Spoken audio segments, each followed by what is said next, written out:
Namshivaya. We'll start off the session with a prayer. I request all of you to raise for the prayer.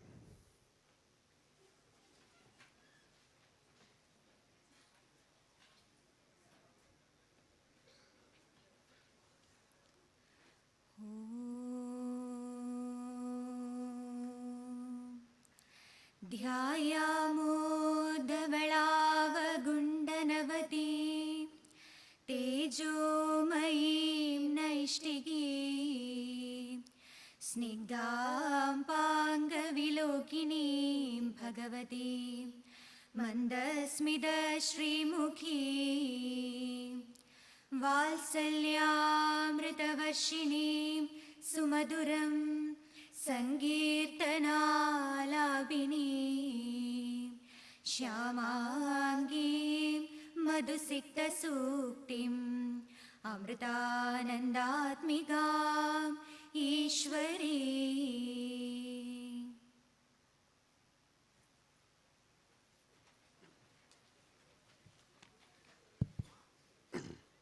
Namshivaya.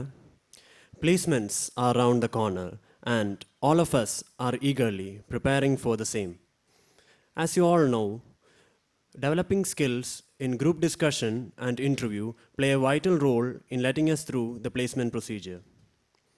Today, we are fortunate enough to have with us Professor Vijay Menon, who will be able to guide us in developing skills in interviews and group discussions. He'll explain to us the do's and don'ts in an interview and how to excel in a group discussion and overall secure a position in your dream company. Now, let me give a brief introduction on him. Professor Vijay Menon is professor in Human Resource Management in the Executive MBA of Great Lakes School of Business and Indian Institute of Management. He is the chief mentor and designer of one of India's biggest leadership interventions, Ashwametha, at IIM for 7 IIM campuses. He is in the training panel in the IAS Academy of Government of India to train IAS officers of Government of India and King of Bhutan. So far, he has trained 990 IAS, IPS, and IFS officers. He is in the Human Resource Development Partnering of TVS, Caterpillar Asia Pacific Shared Services, Caterpillar Trucks, Suntech, Bharat Petroleum. He is a member of advisory group of Yale University India Research Center at Great Lakes. He is a training panelist in National Judges Academy to train judges of 22 High Courts of India under Supreme Court of India. With this, all of you might have gained an idea on what kind of a person he is. Now, without further delay, I request him to take over the session. Over to you, sir.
Namashivaya to all of you.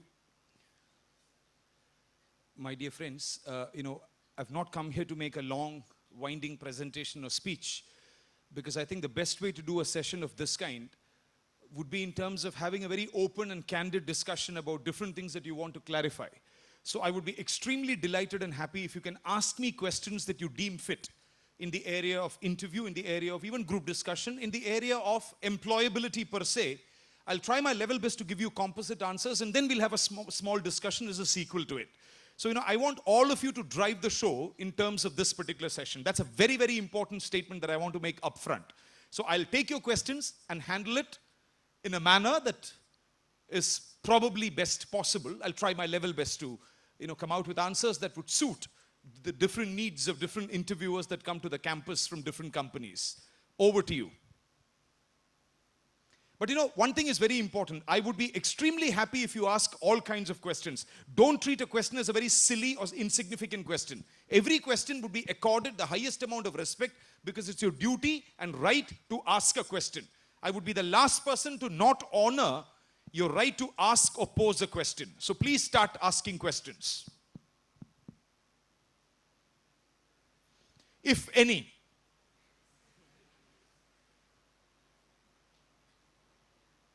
You don't have to look at your neighbor. You can quickly start. Yes, there is somebody at the back.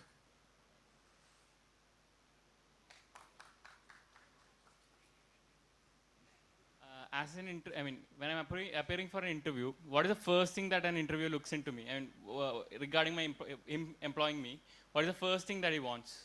Okay.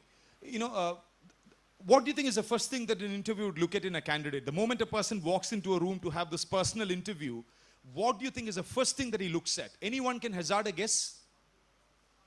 Of course, yes, appearance, yes. Second?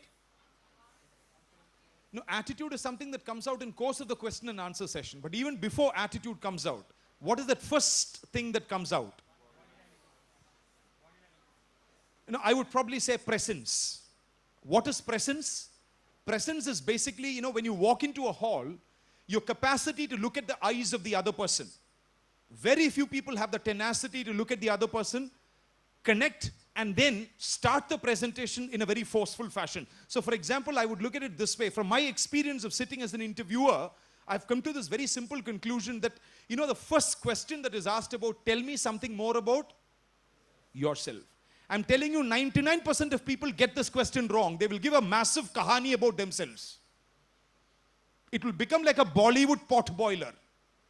I was born on a sunny afternoon in Trichur. I was told that 9 planets celebrated my birth. I would be the greatest asset for this company. Who told you? I am telling you. I hope I'm right.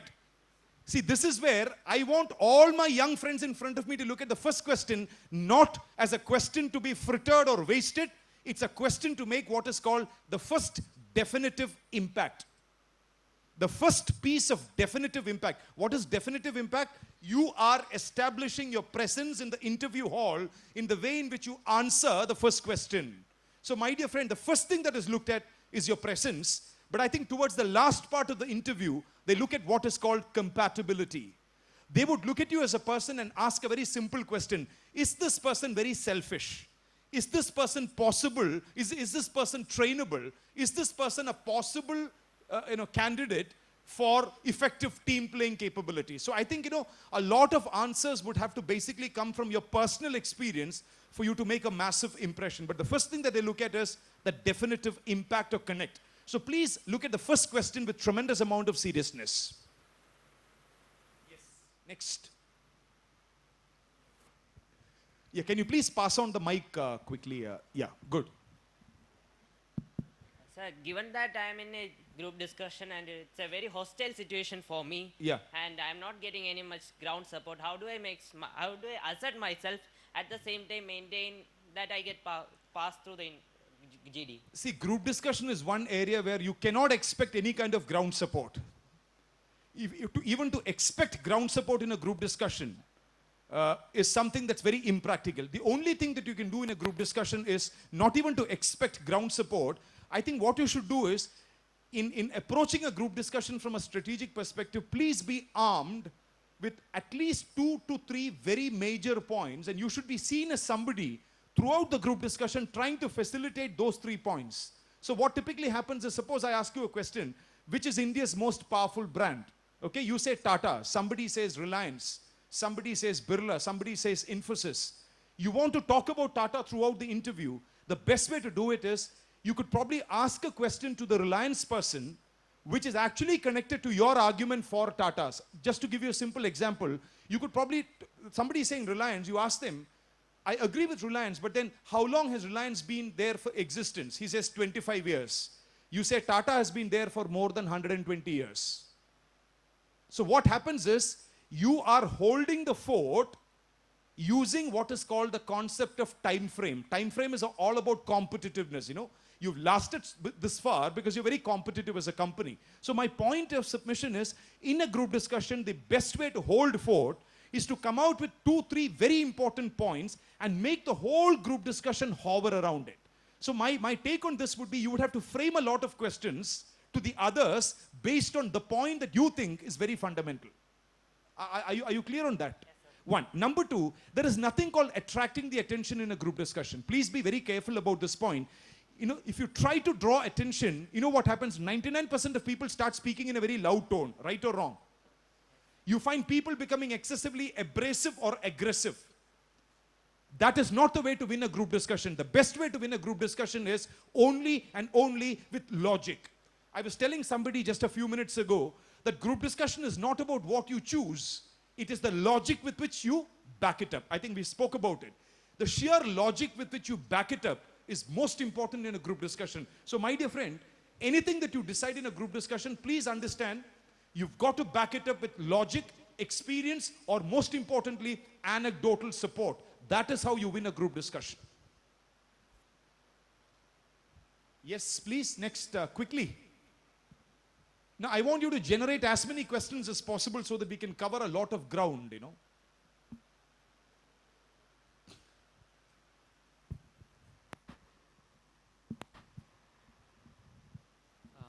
Yes, sir.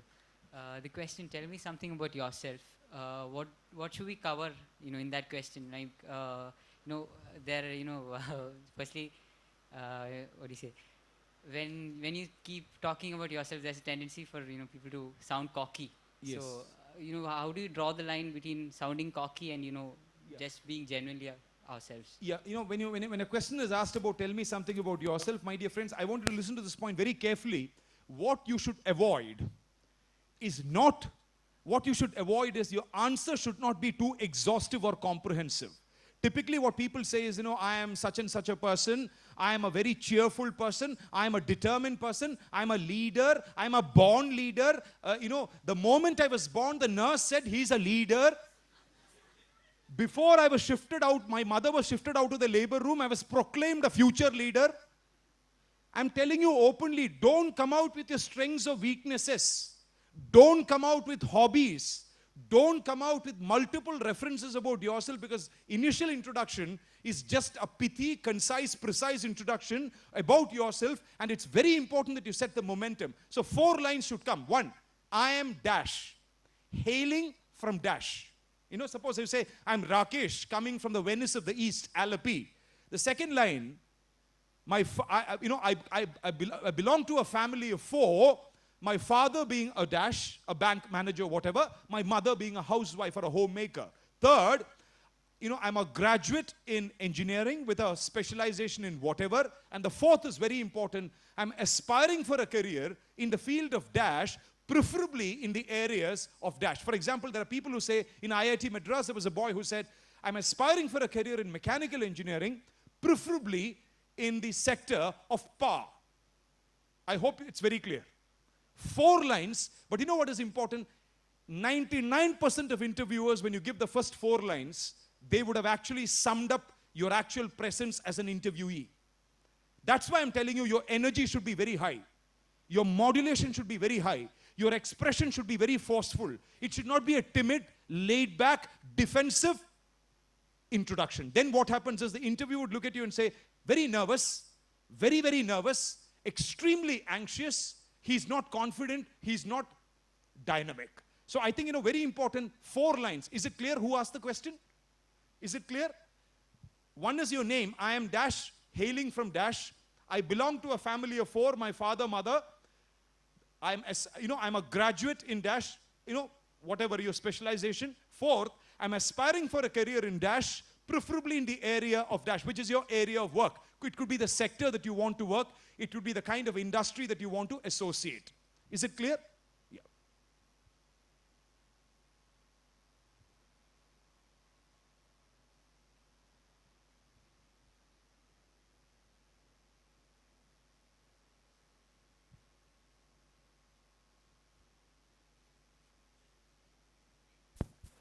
Good evening, sir. Good evening. Sir, when we are asked questions like explain your weakness, how should we answer that? Because Yeah, that's a good question because, typically I'll tell you what has been my experience. When people are asked questions on weakness, what normally happens is a lot of people give answer in a fashion which becomes very difficult for the interviewer to overlook. So for example, if you say in an interview that my biggest weakness is I'm a very emotional person, do you think I can recruit you? There are people who say I'm very sensitive. Finished. If you're very sensitive, you will kill both the interviewer and the company. So avoid statements that are very, very difficult for the interviewer to overlook. Now the second part of it is, should you falsify, fabricate, or concoct your weakness? No. You can still be very open and honest, but the way in which you package and present your weakness should be very diplomatic. I'll give you a simple example, okay? Suppose you ask this question, what is your weakness? And your weakness is you're very lazy. Do you think saying the word lazy is a very good way of connecting? What does it connote if I say, I'm a very lazy person? Very confident answer.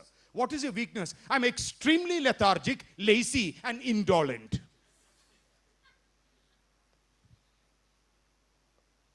Would you recruit me?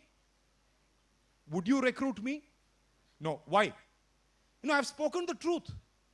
I've spoken the truth that I'm extremely lethargic and lazy. And I prefer sleeping even in the morning at 10 o'clock. To add insult to injury. Would you recruit me is a question. Would you recruit me? No. Why? Why? Please stand up and say. Pardon me? Exactly, because you're lazy. And that word is very negative. It's a negative expression. Now the same thing you can reword. You can probably say that I often feel that I don't travel that extra mile when it comes to matters of putting in effort to close a particular task. What do you say? Will you recruit me? Will you recruit me? The chances are you would. Why? Why? Huh? Yes. We have experienced people who were there in the last session. Why would you recruit me? Exactly. You have to put that negative. It's not even positive. It's not even positive. Friends, you have to listen to this point very carefully. Put the negative in a non-threatening fashion. Because many people, when they say, I'm lethargic, there is so much of passion. I'm lazy and lethargic. Please test it out by selecting me. I will prove it. So much of passion, honesty. But what happens is you put it in a very threatening fashion. So please understand, you put the weakness in a non-threatening fashion. You say, I'm found wanting in putting that extra effort in closing a particular thing, which is as good as saying, I don't try. If there is an intelligent interviewer, he would say, it is as good as saying that you never try properly. Finished. So I hope that, so put your weakness in a non-threatening fashion. So for example, one weakness which, I would also give you some good answers that I've heard. It could be from IIM students, but still it matters a lot. One of the best answers I've had the opportunity of hearing was, when I asked this question, I think there was a girl from Hyderabad who gave a beautiful answer. She said, I've always been found, I always take that extra second. I always take that extra second in concluding a particular task. So when I'm very good when it comes to matters of starting off, but I think for a logical conclusion, I'm always found wanting in terms of time. That's a good answer. It's as good as saying, I'm a very slow person. I hope you're getting what so if you ask me, it's not just playing with words. It's about presenting it in a fashion that looks non-threatening. That's most important. Weakness. So for example, you can come out with any weakness, but don't come out with weakness which are called personality disorders. People who go and say, I'm very sensitive. So the manager is saying, if I scold you, I will cry. Orappa, njan karanyirikkum. Don't treat it as a joke. I have seen so many people who have said it with so much of confidence, with a smile on the face.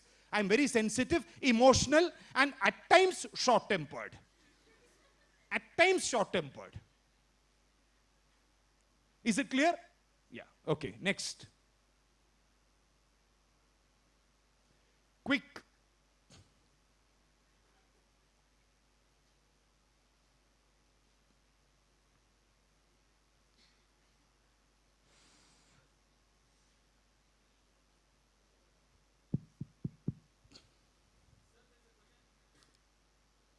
The mic is not on.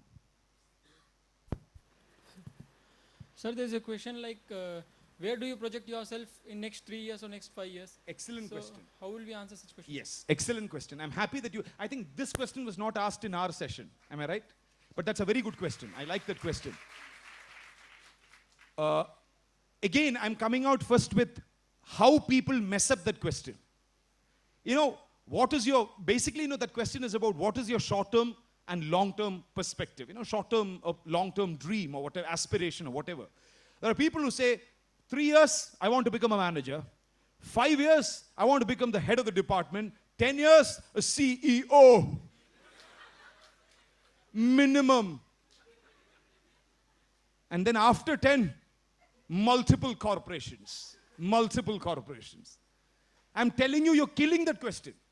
You tell me, I will get you to answer that problem. What is the anomaly in my answer? Suppose I'm telling you, well, I see myself as a manager in 5 years and as the head of a company in 10 years.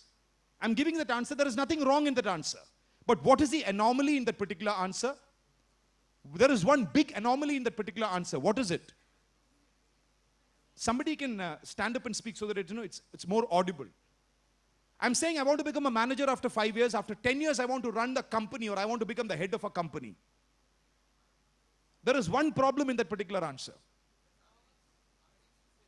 Yeah, you could probably say arrogance, but arrogance comes mostly in the way in which you say it. There are a lot of people who, even when they do the round of introduction, they could look arrogant. Pardon me? Yeah, you could probably say overconfidence to a slight extent, but there is another problem. You have to look at it from the perspective of the interviewer. Yeah, not exactly. That's something more to it. Yeah, jumping. Yeah, one is, if I ask you the second question, suppose you say, I want to become a manager after 5 years and a CEO after 10 years. It's a wonderful statement to make. But then if I ask you, what is the basis for your projection? Pardon me? Yeah, one is he's assuming that he's already selected. And number two, what is the basis of your projection that after 10 years you would become the CEO without work experience? And at this point of time, all that you're stating is a wish. There is no logical backup in terms of proven experience to say, maybe 10 years is good enough for me to blossom into the CEO office. So I think, please sit down, the way in which you should answer that particular question is avoid making a position-based claim. Is it clear? Avoid making a position-based claim for two reasons. One, the interviewer would be extremely tired of hearing 99% of people give the same answer. I remember Infosys, there was a point of time, 2001, every engineer who would come for the interview, what is your long-term goal? I want to become Narayan Murthy. And you know what? Then interviewers became very intelligent. Their question became different. They said, tell me another objective other than becoming a Narayan Murthy. Is it clear? The reason is cut and paste answer. Cut and paste answer, please avoid it. One. Number two, there is no definitive logical basis without practical, pragmatic work experience for you to base your claim that you would become a CEO after 10 years. So how would you answer this question? Or how should you answer this question? In fact, one of the best answers I've heard is, you say that from an aspiration perspective, well, I have pretty much very, very high aspirations, but I personally feel at this point of time, it's too premature on my part to give a projection. Premature because of lack of functional experience. Premature because of lack of functional experience. And then you know what you should say? The best answer I've heard. Best answer I've heard. I think it was from Tis or Irma. Beautiful answer. That answer was, there was a boy who said, my immediate objective which frankly is my long-term objective, is to become a very reputed, comprehensive practitioner in the field of dash, whatever it is, electrical, mechanical, IT, management, whatever. To become a practitioner, an experienced, versatile practitioner in the field of dash, and then you say, which would help me build my personal equity. Equity is what? Worth. It would help me build my personal equity, and then you say, well, once I've built a certain kind of personal equity, any position is possible in the next few years. And you say, well, I'm frankly not looking at it from the perspective of position. With experience, with application knowledge, and with personal equity that comes because of practitioner experience, I think I can blossom into a full-time professional very fast, and that opportunities would come in search of me very quickly. Is it clear? I'm just giving you the whole outline here. Is it clear? If you have doubts, please ask. I want to clarify every single question. That's why I'm adopting this methodology. Otherwise, it's easy for me to stand up and give a speech and then go. I want you to ask if in case you're not clear about this answer. So look at the anatomy of this particular answer. What is the anatomy of this particular answer? You are not claiming, you are not projecting, you are not predicting. You are only talking about what you would do to yourself. That is in your control, right or wrong. And that is why that word has to come. I want to build personal equity, practitioner experience, application knowledge. And you say, once I've built it, any position is not beyond me. I'm telling you, giving it to you in writing from my experience, if you say an answer of this kind, no interviewer would overlook your candidature. Because it's a very different, distinctive, and unique answer. Is it clear? If you want more clarification, I would be only happy to give it to you. But please ask. Is it clear? Okay. So don't commit a post. Talk about what you would do to yourself. In fact, using words like, I want to be a sought-after practitioner in the area of dash, that would be a wonderful way of putting what you think is your long-term future.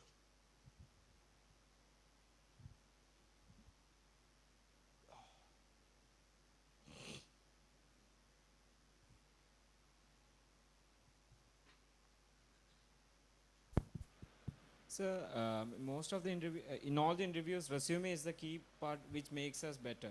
So can you tell how to make a better resume, or in short, what is the do's and don'ts of a resume? Yeah, I would put it this way. To be very honest with you, there is no good way of making a resume for the simple reason that, when you talk about a resume, it only talks about the factual content, what you've done in 17, 18, 20 years of your life.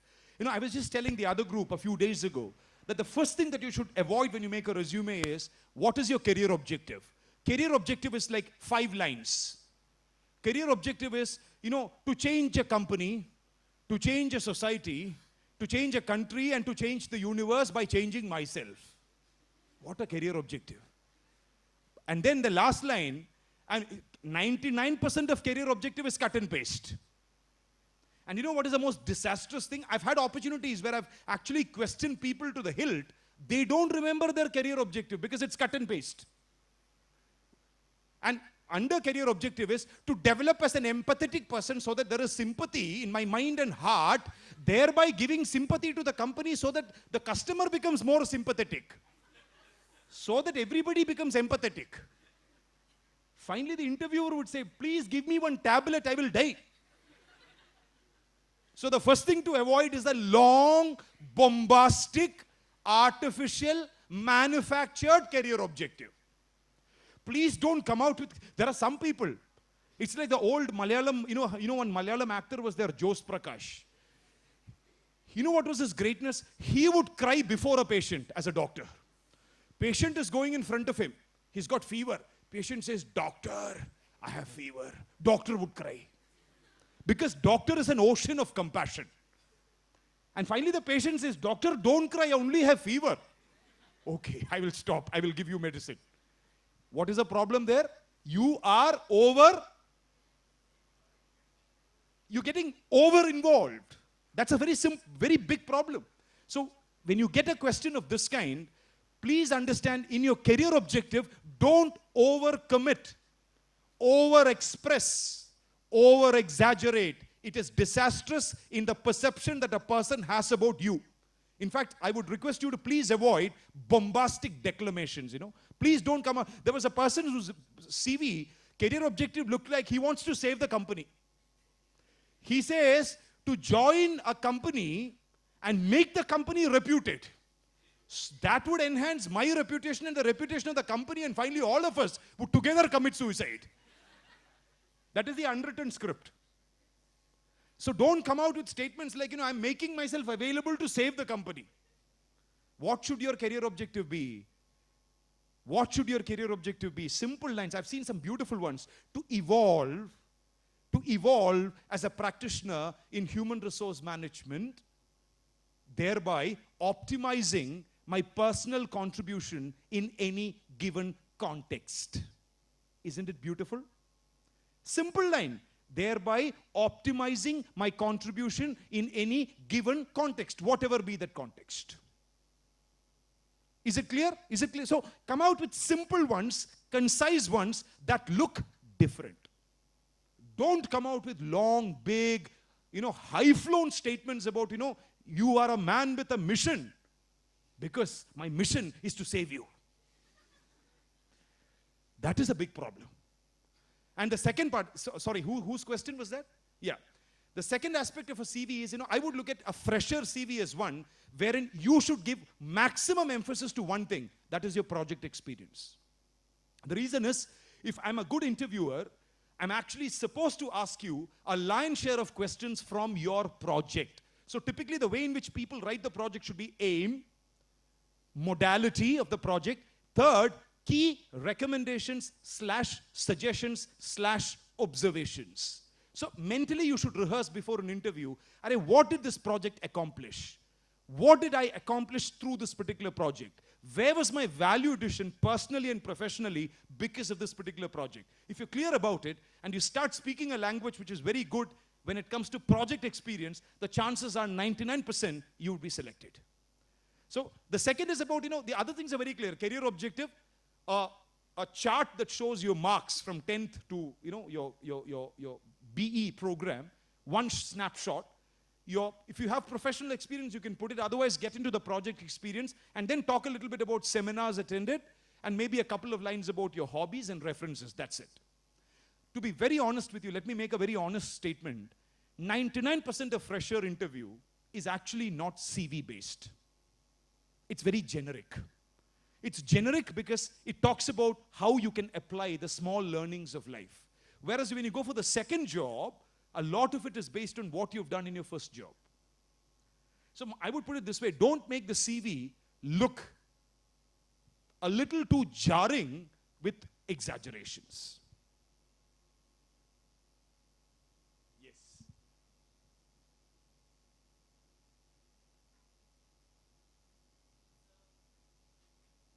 Sir, in a lot of interviews, interviewers ask some questions and even the interview feels as if he don't know the answer. So is it better to tell don't know openly and frankly or to support some viewpoint to that? Yeah, I would put it this way. Again, it's again a question of linguistics or language. You're not supposed to say, I don't know. That looks a little negative. Whereas, it's absolutely in your ambit to say that I frankly don't know the answer. But the way in which you say is you say, well, I'm afraid I'm not able to recollect the answer. I'm afraid I'm not able to articulate the answer. When you say I'm afraid, it's almost like you're saying I know it, but I'm not able to bring it out. So that's a very good and polite way of saying I don't know. Whereas in a group discussion, suppose he's making a point, I'm in total disagreement with what he's saying, I would be doing my cause a lot of harm if I look at him and say, well, I don't agree with you. Because I look very negative, I look very contemptuous, I look very disdainful. Whereas if I look at him and say, well, excuse me, well, I beg to disagree with what you said. Excuse me, I have a slightly different perspective here. I'm not being arrogant. But yet I'm saying, I beg to disagree with you. I'm afraid I have a slightly different perspective here. So, you have to present that in a fashion in which you pad it with a neutral statement. In fact, not even a neutral statement, you've got to pad it with a neutral expression. Is it clear?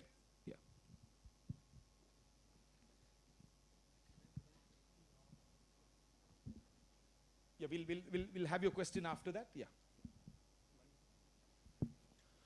In many interviews, there's a question: why do you think you will fit the organization?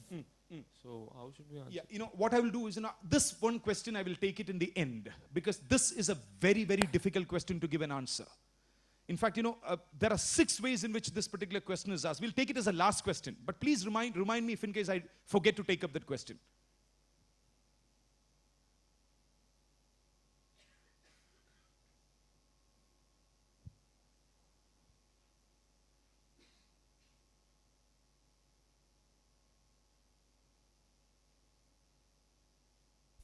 So if in case they ask how long are you planning to stay with our organization, then what are we supposed to Yeah, answer? but this is another question where especially people from Kerala give answers which look too soothing to the ear. As long as the sun and moon exist. As long as there is that last star in the sky, I will be there in the company. How would you give an answer? You can first give me an answer. My question to you is, and I'm slightly rewording that question.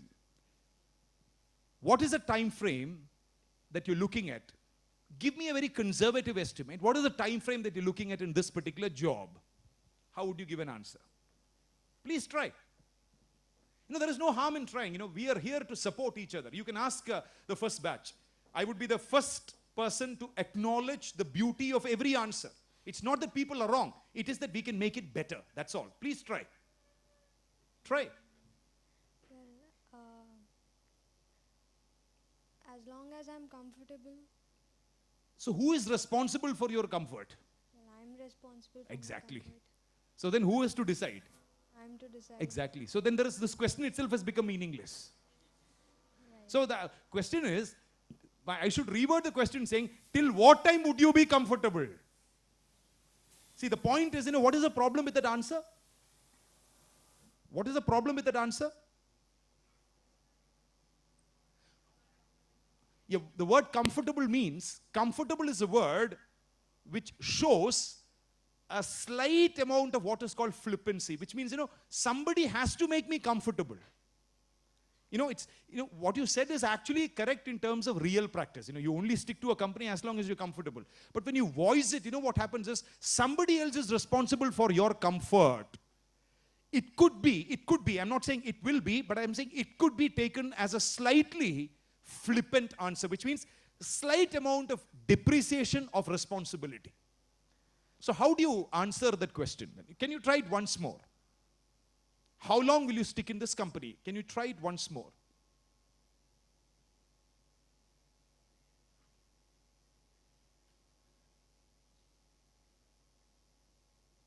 Anyone can try, please?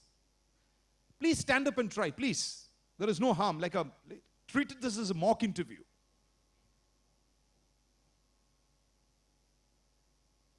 Yes. Or you can just stand up and speak, no problem, because the mic will take ages to reach.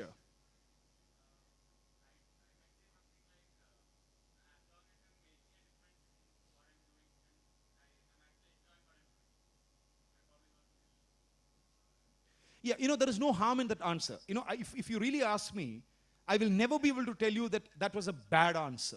In fact, that's a good answer. But again, the problem is, you will at least have 10 people making the same answer.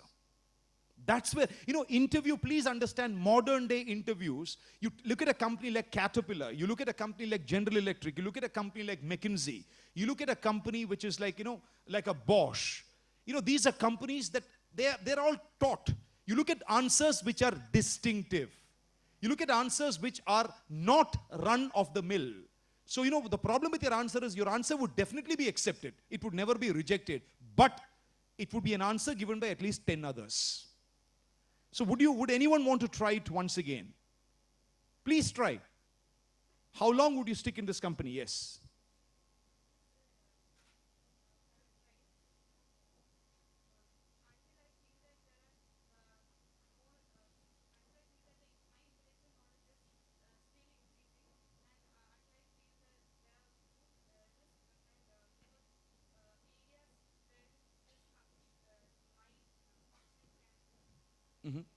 Yeah, you have presented a perspective which is very important here. That's, basically furthering intellectual knowledge. That definitely is a part of this answer. But again, I'm looking at an answer which is very grounded, very holistic, complete. If you were to come out with that one complete answer, what should it be? Anyone else would want to try? Yeah, again, that's again like a romantic answer. No, that's why I'm saying I would never be able to negate your answer. It's not that the answer is in any way unprofessional, but that's a very romantic answer. Tell me, it's simply like asking, what do you think is the greatest thing that you have? Commitment, commitment, and commitment. It's too good to hear. Who said it? Right from when I was born, everybody has said it. Big statement to make. So the problem again is, your answer would get submerged. I don't want anyone here to give answers which would get submerged. I want it to be afloat. Anyone? Last person. Yes.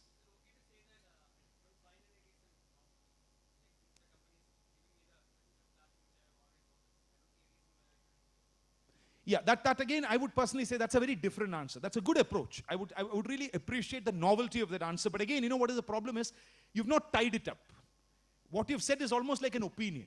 You've got to tie it up to give it a professional shape. Otherwise, what happens is many answers become like Miss World interviews. What is your greatest strength? Dedication. Because the lady doesn't know how to speak after the next. That's a different thing. So, everything is a monologue. What would have happened to the world had you not been born? Nothing. Nothing. Everything. Because she herself has not understood the question. So I don't want that kind of it has to have what is called a professional shape. Yeah, but what I'm saying is your thought is correct. Your thought is correct. I would look at this answer as a different answer, no doubt about it. As long as you don't find compelling reasons not to leave, what you said is correct. Absolutely correct. Anyone, somebody else? Yeah, please try.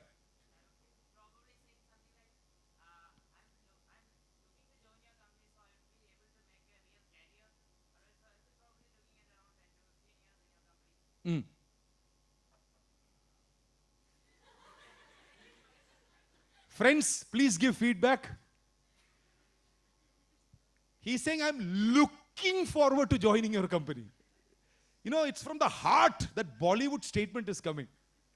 And the second part of the answer was 10 to 15 years. My dear friend, it is like a typical Indian cultural answer. Have you ever seen a single person who's written an exam, who is asked, how was the exam? Okay. That is a problem with this answer. It becomes what is called commonplace. It is a commonplace answer. So, what you should avoid if a question of this kind comes. What should you avoid? Please don't talk about as long as. That becomes what is called conditional. Am I right? When you say, as long as you acknowledge me, I will work in this company, means everything is very conditional. It becomes a very transactional one. So, and I'll give you 2-3 perspectives here, and then you can build an answer out of it. You could probably say that, if you look at it from the perspective of longevity, it's a question on longevity. How long would you work in this company? You say, I think longevity in a particular company is an outcome of 2 very important factors. One is your alignment with the given job. And number 2, the recognition that the organization gives to your contribution. Both of it at this point of time are only part of my wish list. But then, that's where I think your answer is very good. You say, but there is something that I've understood over the years. For somebody to evolve and blossom as a full professional, it's important that you commit yourself in terms of a pretty decent time frame in an organization for you to learn completely the application dynamics. So from that perspective, I'm looking at a fair share in terms of time, a fair commitment in terms of time to evolve as a professional. And the rest would be based on performance, contribution, both real and perceived. Have you understood that last word? Contribution, both real and perceived is what? You're my manager. My contribution is I've done this much. It's real. But your perception is also equally important. So you say the rest is based on real and perceived contribution. Now, what is the difference in this answer? I want you to analyze this answer also. What is the difference in this answer? You have not spoken about yourself. You have spoken about what it takes for longevity to come. You have not spoken about yourself. That's the most important thing. So what happens is, I will never be able to disrupt your claim. The moment you claim something, I can attack you. Any doubts on this answer?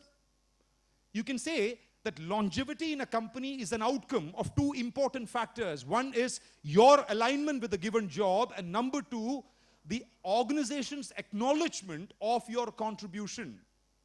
And then you build it from there. It means you're making a broad-based statement, not a subjective statement. Is it clear? Please tell me, is it clear? Please, my dear friends, I want you to tell me whether it's clear. Yes, yeah, you had a question.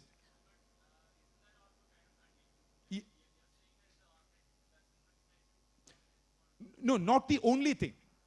But you can't ignore that reality as well. That's why I said real and perceived contribution. But the first part is equally important. What is the first part?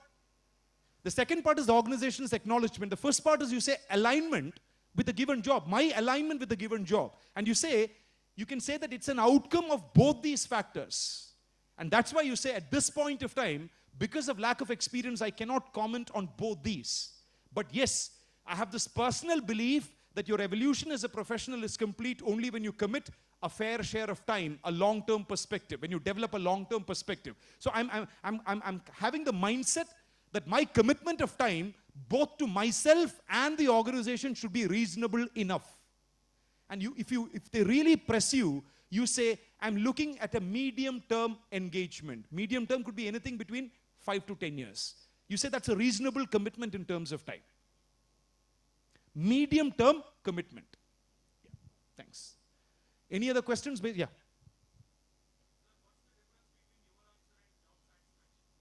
No, there is a difference. See, job satisfaction is something that happens because you are happy with the job. You are comfortable with the job. Job satisfaction is a very subjective thing. There are many cases where a person is satisfied, but the organization is not satisfied. I hope you're getting what I'm trying to say. The organization is not happy, but you're happy because your workload is very less. You can go back at 5 o'clock. You're very satisfied because you paid a lot of money for no work. But that's why when you make a statement, you've got to put it in such a way that your worth and value is also understood and recognized and acknowledged by the organization. Plus, you're happy with that particular acknowledgement because the job that has been given to you is something that basically suits your taste, bent, and proclivity. So, job satisfaction is more of, I would put it this way, it would be more of what I said is not even satisfaction, it is more of what is called job fulfillment. Fulfillment comes when I am happy and I know that you're happy with me. That is what gives me fulfillment. Remember one thing, satisfaction is a notion. Fulfillment is an actuality. That difference is a very good point that you raised. Yes, sir. Sir, I would like to ask one more question. If the interviewer asks that why are you preferring job over your higher studies? And is there any plans in future whether you would like to go and study more? Yeah.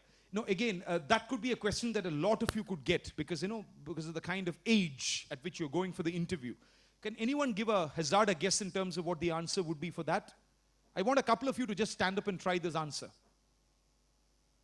It's a very valid question, Would you go for higher studies?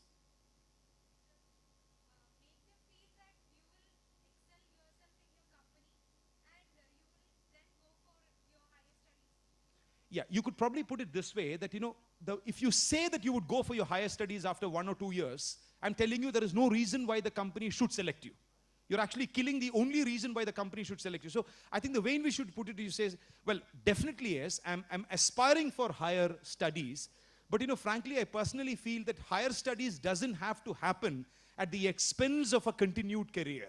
I can even do a part-time course or a long-distance course and further my which means I don't have to resign a job and then go and do.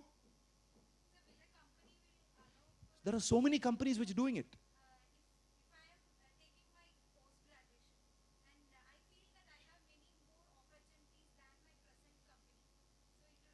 No, that's what I'm saying. If you look at a lot of companies, you know what people are doing? Many of these higher institutions of technology have what is called a weekend technology master's program. So there are many people who actually go to the campus of BITS Pilani on a Friday, Saturday, Sunday, or a Saturday and Sunday and do an MTech program.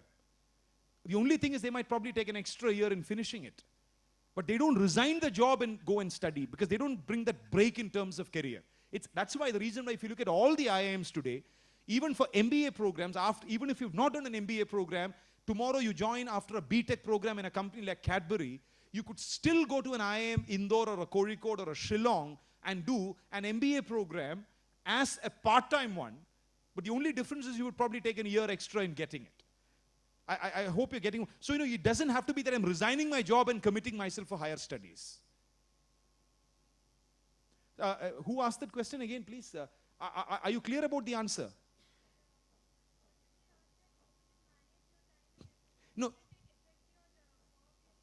No, that's why you say, I'm not planning to get into higher studies in the first couple of years.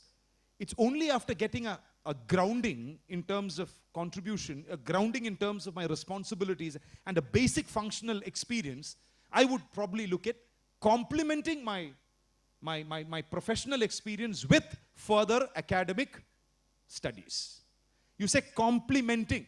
That is the word, not substituting. When you say substituting, they will not select you. But say complementing.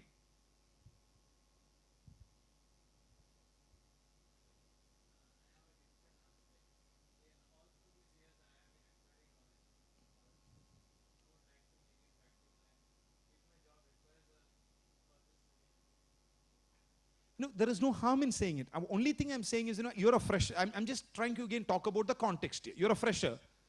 You've applied for a fresher interview. And I've got 15 candidates and I've got to select you.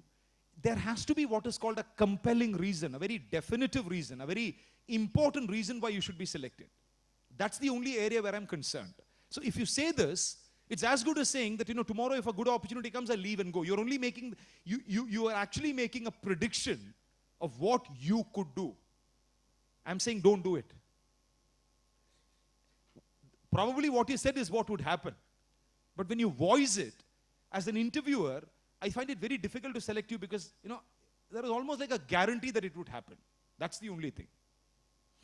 But, I have seen so many people. You take a company like Godrej, I see a lot of people from Godrej who have not done an MBA program who, despite becoming DGMs and general managers and vice presidents of Godrej, come for the executive MBA program. The one that I teach in Great Lakes is an executive MBA program. We have people with 17, 18 years of experience in marketing and finance from Intel, from Tisco, from Larsen and Toubro, from Godrej Sara Lee, Godrej Boys, TVS Motor Company, India Cements. They are masters when it comes to matters of knowledge. But you know what they've done? They've actually got company sponsorship.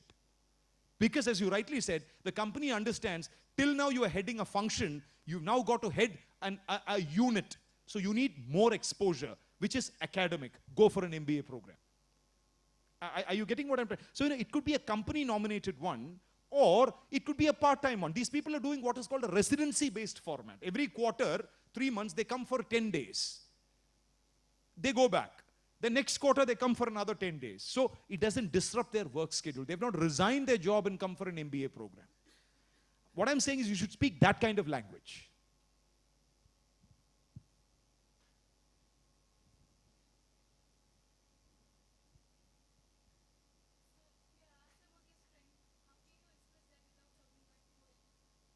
Yes. Again, I would probably say that the question on strength is as tricky as a question on weakness. And especially the very, very big mistake that a lot of people commit when a strength is asked is because you come out with what is called a massive strength, Simple thing. I've seen people saying, what is your greatest strength? My strength is my leadership capabilities. You know what is the second question? Madam, tell me 3 areas where your leadership capacity was demonstrated. And then people would say, in my 8th standard, there was sack race. I coordinated the sack race. That is leadership. Are you getting? So, what you've done is, you've made a very sweeping statement. I am very good in leadership. See, leadership is a Himalayan concept. Under leadership, you've got goal setting, subordinate management, delegation, optimization of contribution. You've got ambiguity management. you've got result orientation, you've got team building capabilities. There are so many competencies in leadership. So what I'm trying to say is, I'm happy with this question. Whenever you quote a strength, don't quote a strength, come out with what is called a sub-strength. So for example, if you think you're a leader, you say, well, I think the one aspect of leadership that I've shown as a consistent behavior is my capacity to get along with very unstructured or difficult situations very quickly. No, again, that's team player. I'm telling you, if you're a Keralite, team player is an answer given by every Keralite. He first talks about team player, empathy, sympathy, then suppression, depression, oppression. The other is very important. I am creative. I show lateral thinking. Even basic thinking is not there. Lateral thinking. So avoid answers that look glamorous. Avoid answers that look flamboyant. Come out with fundamental answers. So, you can come out with any strength. So I'm just asking you this question. What is your strength? See, problem is that is not a strength. It's like saying, I'm tall. I eat only 2 times a day. I mean, those are what? Habits. Those are habits. Those are thought patterns. They are not strengths. Suppose you say you're independent and this job calls for interdependency, you're a liability. Right or wrong? So, when you make a claim that looks to be unstructured, there is a big problem. So again, can you just try, what are your strengths? Try to give it as a full answer.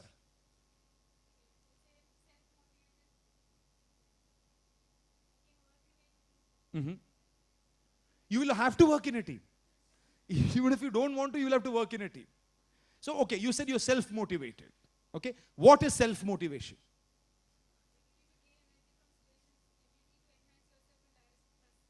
Ability? Yes. Please give me 2 illustrations when you demonstrated this.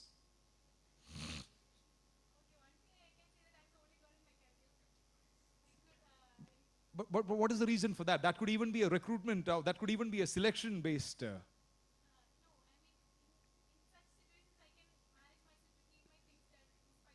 Okay. Yeah, give me another occasion where, this particular skill was displayed. You draw energy from situations is what you said. So you're saying you got a lot of feminine energy from a very masculine context.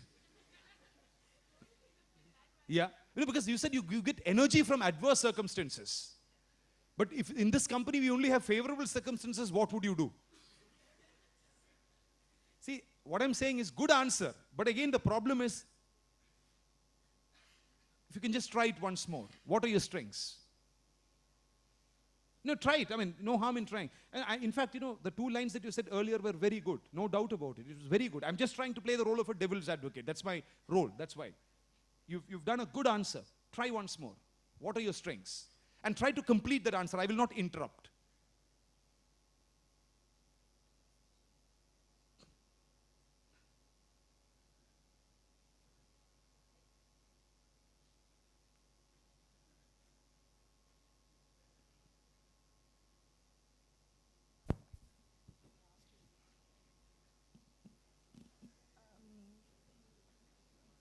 You need a few seconds to gather your thoughts. No, I'll say I can. No, even if you're repeating the earlier one, it's fine, but try to reword it. That's my only request. It's not that you've given a wrong answer. It was a good answer, creditable answer. But try to reword it in a fashion that doesn't give me an opportunity to ask another question.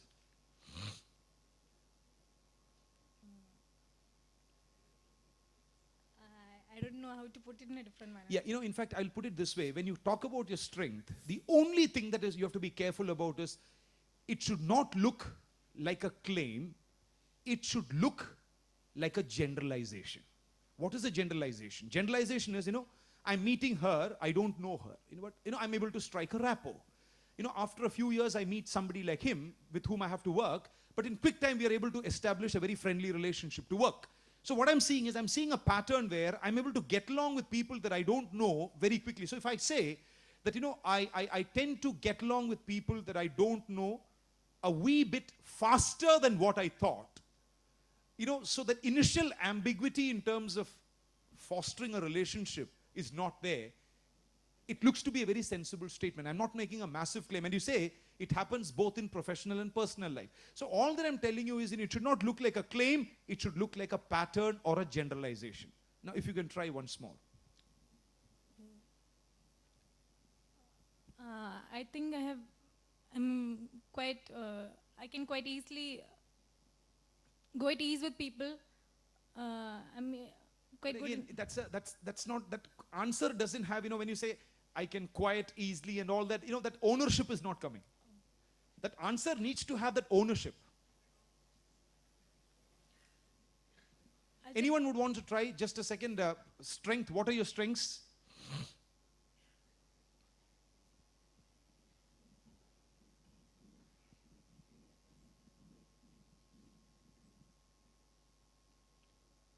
Yeah, I'll give you an answer, and I want you to critique that answer, whether that answer is different or not, okay?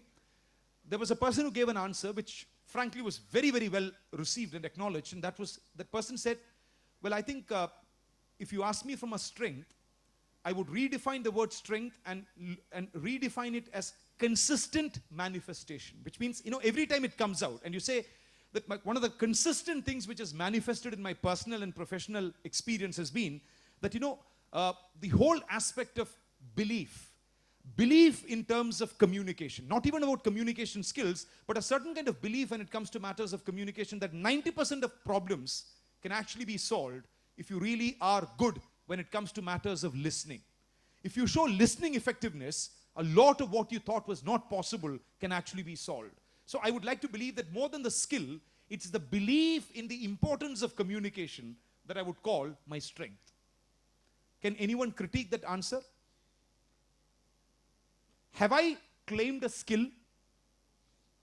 Have I claimed a skill? No. Yes or no? Please, at least give some answer. No. Then what have I done? I have spoken about what is called conviction.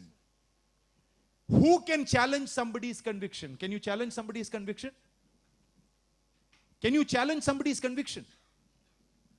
Please tell me yes or no. So what is the harm in that particular answer?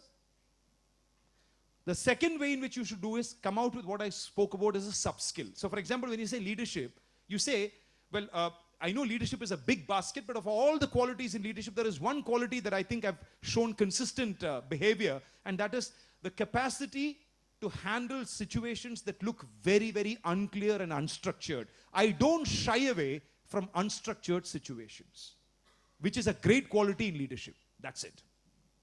So what I'm trying to say is, don't come out with multiple strengths, and also don't make it a tall claim. These are two things which could be detrimental.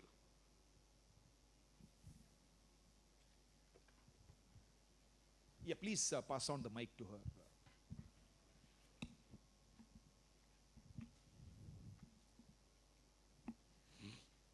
So in the statements that you just made, I have a doubt. You kept saying, well, I think. Isn't that, making yourself portray that you're not sure of? Probably when you say it, it might not look that odd, but I know when I had my mock interview, I used that a lot, and it didn't sound great to my interviewer. The reason why I was deliberately using the word I think here, for the simple reason that, I was not trying to frame an answer. I was just trying to invite your attention to a potential answer. Whereas the same thing I would have done very differently in an interview. I would have probably used the word I reckon. I reckon, because it's a very different way of putting it.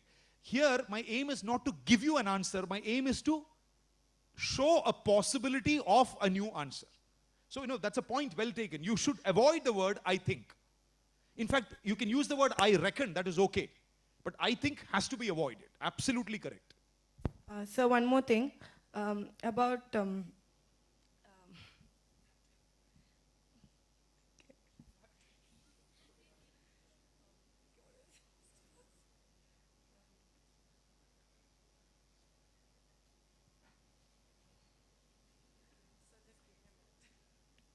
Ask, no problem.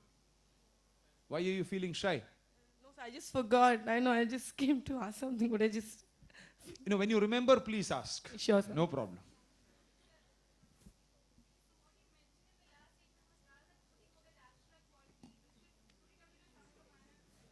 Yeah, I'm saying, when I say abstract, I'm talking about, everything that you claim as strength. Let me just ask you a simple question. Correct me if I'm wrong. I want all of you to get involved in this answer. Strength. People talk about leadership as a strength, am I right? People talk about communication as a strength. People talk about creativity as a strength. People talk about discipline as a strength.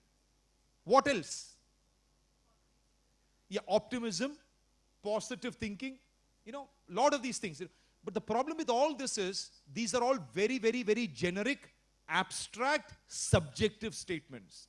There is a whole lot of things that come under this. Suppose, you said optimism. Suppose I say, I'm a very optimistic person.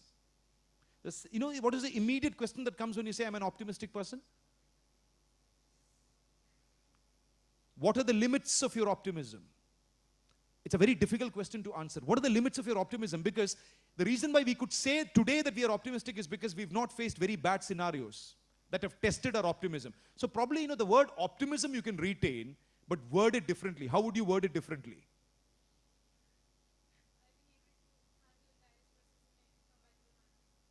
Yeah, that could be good. Or probably you could say that I tend to generate that extra thought to back up a possibility. There is a possibility, whether it would work or not, I would generate an extra reason to back up a possibility, which means I don't give up very easily. Absolutely, exactly. You say, I'm able to always come out with that extra reason why something should be tried once again.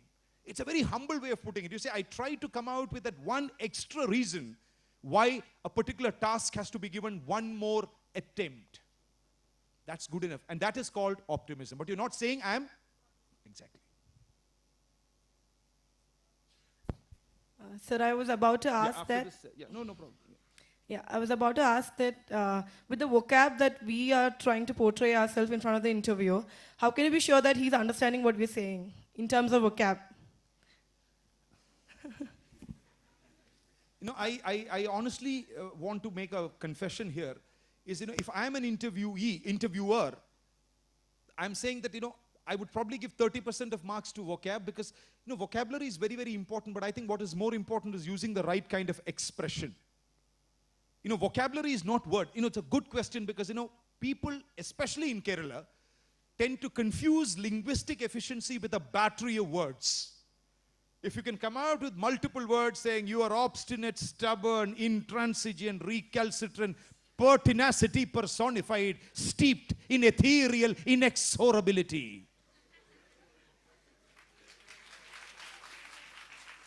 And you know what is vocabulary? Good that you asked. I'm going to take 2 minutes to answer this question.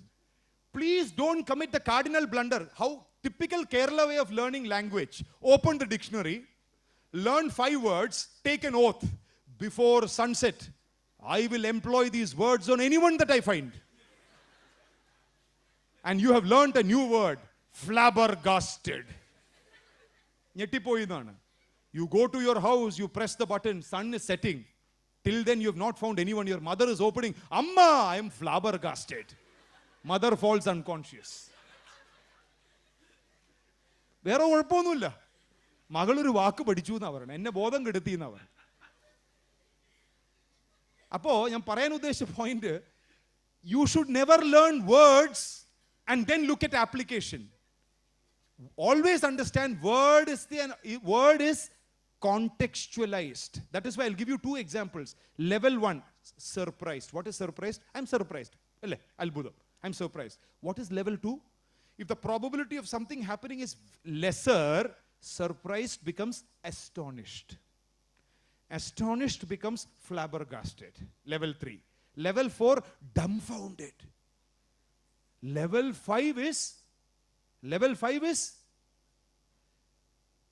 surprised, astonished, flabbergasted, dumbfounded. Level 5 is, after dumbfounded, what happens? Spellbound. Absolutely, spellbound. So, you can't say, I opened the door and I see you. I am spellbound. He will fall down. The same with the earlier one that I said. Level 1, I'm requesting you, please give me 1 cup of coffee. You are not giving. Oh, very stubborn boy. I'm saying, please give. I've been talking for 1 hour. You're not giving. I'm saying, obstinate boy. Level 3, recalcitrance. Level 4, pertinacity. Level 5, intransigence. Level 6, inexorability. Level 7, capital punishment, obduracy. Are you getting what I'm trying to say? This is a problem. When you learn a word, what happens is, word has nothing to do with the context. So that is why I'm saying, when you ask this question, what is more important is expression. And how do you get expression? Expression comes only from creativity. Expression comes not from linguistic efficiency. Expression comes from an observation of life. Really, I'm telling you, observation of life. I can give you an example of an officer. He's actually one of the most brilliant collectors in India today. He came and told me personally in 2007 when I was training a group of 96 officers. He's a very young man from Orissa. He said, I belong to a village where for the next 60 kilometers there is not even one single proper school. He said, my father and mother still have not understood that I'm an IAS officer because they don't understand what is bureaucracy. He said, none of my last 4 generations have gone to even a Balawadi, leave a part of school. And I'm telling you, he told me personally, sir, I commit so many grammatical mistakes that look absolutely hilarious. And then I said, but how did you become such a dynamic officer? You know what his answer was? But yes, to offset my lack of linguistic progress, I have a profound and deep and beautiful word, he said, cultivated experience of life. It's a beautiful and cultivated experience of life. And I'm telling you today, the straight opposite I see in many interviews. People will come and sit and say, well, I'm gonna change this company. Oh. Stroke ayi kazhinju, edate side.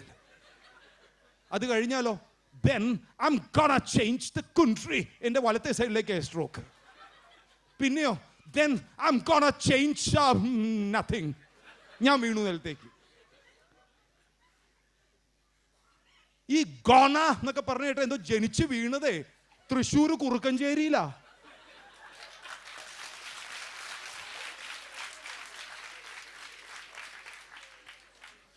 ആദ്യം മാതൃഭാഷ പഠിക്കണം. മാതൃഭാഷയുടെ സ്പന്ദനം തൊട്ട് ഒപ്പിയറിഞ്ഞ് ബൃഹത്തായ സംസ്കാരം ഉൾക്കൊള്ളാനുള്ള വൈമുഖ്യം കാണിക്കരുത്.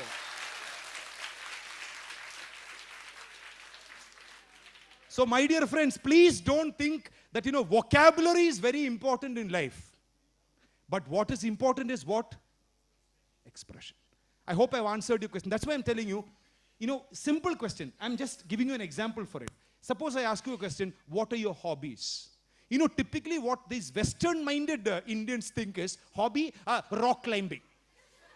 Evadeyado para than namaskiradu. അല്ലേ? സത്യമല്ലേ? അടുത്തത് എന്താ? കയാക്കി. മരുഭൂമിയുടെ നടുക്കെ രാജസ്ഥാനിൽ നിന്ന് വന്ന കുട്ടിക്ക് കയാക്കി തുഴയിൽ വല്ല കുട്ടനാട് നിന്നാണെങ്കിൽ കുഴപ്പമില്ല. So the point is, what are your hobbies? Come out with modest hobbies. Today there is a fashion. I'm telling you, there is a fashion. 2 kinds of hobbies come. One group of people talk about how hobby as if every hobby is a total wastage of time. Sleeping, cooking, browsing, thinking. Thinking about what? Thinking about why I am such a big fool. What is the second group of hobbies? Second group of hobby is not earthly. All high level jumping.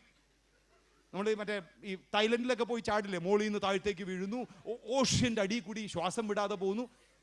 Those are not hobbies. Your hobby has to be projected as a serious pursuit. So from a communication perspective, what is a hobby? I'll give you the best answer. There was a girl from a place called Avadi. Avadi is in Chennai. She's a very reputed Bharatanatyam dancer. She passed out of IIM Ahmedabad with first rank, When I was doing her interview, I asked her, what is your hobby? The exact answer. In fact, I think I told your group. You know what her answer was? She said one simple line. She said, frankly, I love to well, I always wished that I was a good musician. But I think my musical capabilities have been confined to being a very, very appreciative listener. And she said, and that's where I said your answer was very good. You spoke about drawing energy. You know what she said? She said, if you ask me in terms of a hobby, my biggest hobby is listening to the voice of MS Subbalakshmi. Because I feel that there is a certain kind of mystic connection that she's able to forge between man and his possibility. I think the voice gives me tremendous amount of nourishment and energy. Can you ask the second question, Angoda? But it's a very modest answer. You know what she said? I always wished that I was a good musician, but my capabilities in terms of music has been confined to being a very appreciative listener. Look at the humility of that statement. Look at the humility of that statement. So, when you say language, always remember one thing. Language is a way of presentation. How do you present is more important than what you present. So, from that perspective, I would say, don't worry about it. Sir, I would like to know, in simple words, how would you beautify that statement? Which one? Than saying anything foolish, because hearing all these words, than attempting to say anything foolish in front of the interviewer, how could you reframe that sentence in a little simpler way? Okay, which one? Can you? Any of those examples that you've given us. Like, you can point one. I'll do it because I'm not able to get the question. About hobbies? Yeah. Okay. You can probably say that of a lot of hobbies that I have, I think the one thing which I've actually derived a lot of value in my personal life has been a very simple looking thing. Look at the importance of that word. Has been a very simple and silly looking thing called bird watching. Bird watching was not a hobby or a passion. It's just that my house is very close to a meadow where there are a lot of birds. Now, what was happening was, in the process of actually observing this, I was getting very deeply connected to something which was very larger than myself. And I understood the importance of it, when I actually joined a professional environment, and I was able to actually focus significantly on a lot of situations that looked very, very difficult to handle, because my observation skills had been sharpened through a very, very, very unstructured exercise early in life. It's a simple answer? Yes. Thank you, sir. But what is important? You have to say, it's a simple looking, silly looking hobby. Simple looking, silly looking hobby. Yes. Yeah, please pass on the mic to, sorry, somebody is, yeah. Good evening, sir. Yeah, good evening. I'm an ECE student. But ECE would be in? Electronics and Communication. Sure. But I'm going to have to attend a lot of IT interviews. Yeah. So they're probably going to ask me, as an ECE student, why am I attending an IT interview? How best? Okay. So what would your answer be first? Maybe I've never found a satisfactory answer to that. But maybe I'd say something like, as long as I'm open to learning whatever my job demands. No, but what is the actual reason why you're going in for an IT one? I mean, this is just outside the ambit of an interview. Because I don't get any other job. Okay. But of course, yes, you can't tell this openly that, it's very difficult to get. But, tell me one way in which you would put this across. And I'd really like you to put it across, and then we'll sort of forge another answer. Try it. I mean, no problem. Try it.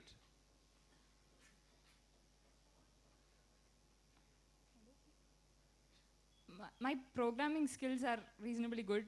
And as long as I'm open to learning new things.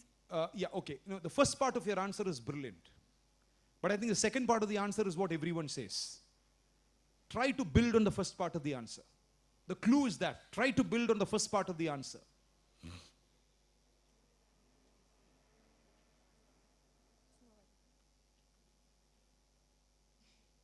No, try it out. I mean, the first part of the answer is absolutely right.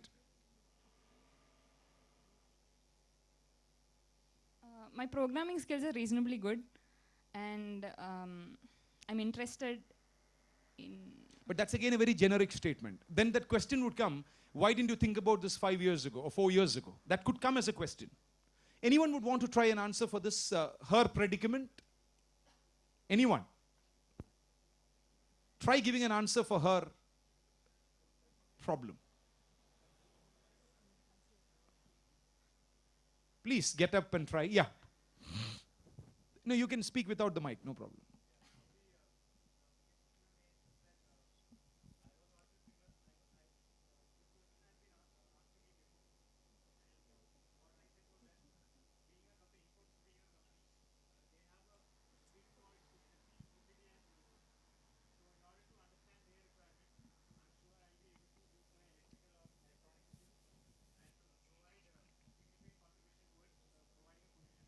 No, that's a brilliant answer. That's a brilliant answer. But again, what you should say is, but what is important there is, in fact, I'm just going to reword your answer in terms of a more professional answer is, I understand your thought process that you said you're getting into an IT firm, but you would contribute your expertise to a particular sector. Okay? So that is very good. But again, the only concern that could come there is, suppose they don't talk about the sector, they say it's basically for a generic position. Then there is a problem. Otherwise, what you said is absolutely fine. You can probably say that I'm only trying to further my mechanical engineering experience by working in, please remember, it's called vertical. They call it vertical. You say, I'm going to further my mechanical engineering experience by working in a vertical in an IT context. So ultimately, you end up working in a mechanical engineering role because but if it's a generic thing, otherwise I'm telling you 10 out of 10. But if I push back and say, but that's not decided. We are currently just recruiting people for the entry level of an IT analyst. That's where her question becomes more important. Now, how would you answer it? Anyone else would want to try? Yeah.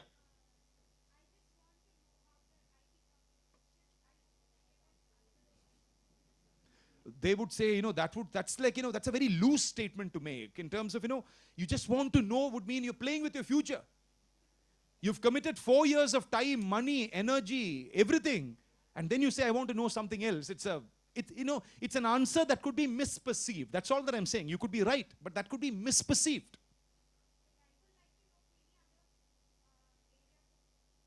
There is no harm. But, from an interviewer perspective, this question would come. Why didn't you think about this earlier? What is a guarantee that you would like what you see? What is a guarantee that you would stick to this? It doesn't look professional enough to hold your argument. Yes. Yeah, please.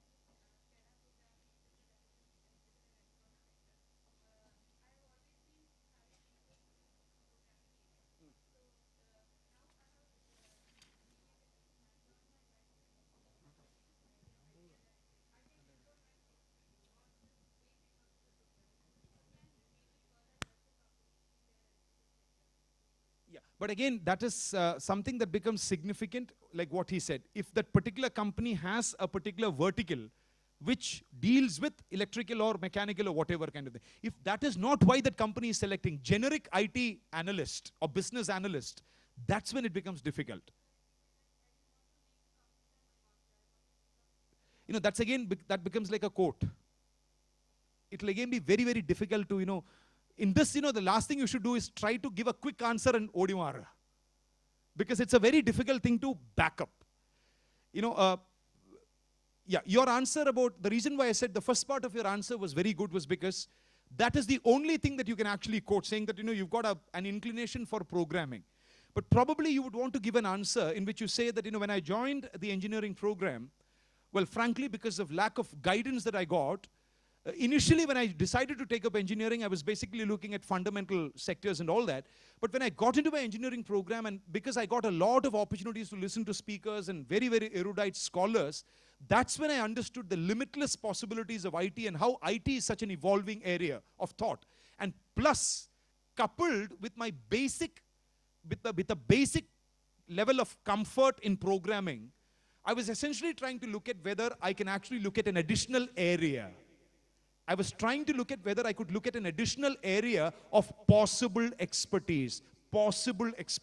And IT, I think, happens to be one where I think with training and learning, I could sort of make myself a better prospect. So I think IT is definitely one of the two important areas of extension of my basic competency. You're not discarding mechanical. And you say, towards the mid part of your course, because of more exposure, you got additional insight about the possibilities of IT that made you look at it. And because you have a basic level of comfort when it comes to matters of programming, I understood that there is a chance of a possible fit between my expertise and what this field demands. So definitely as an additional area of possible expertise, IT has come up. And that's the reason why I thought, I've come for this interview. I've kept my options as open as possible in these two areas.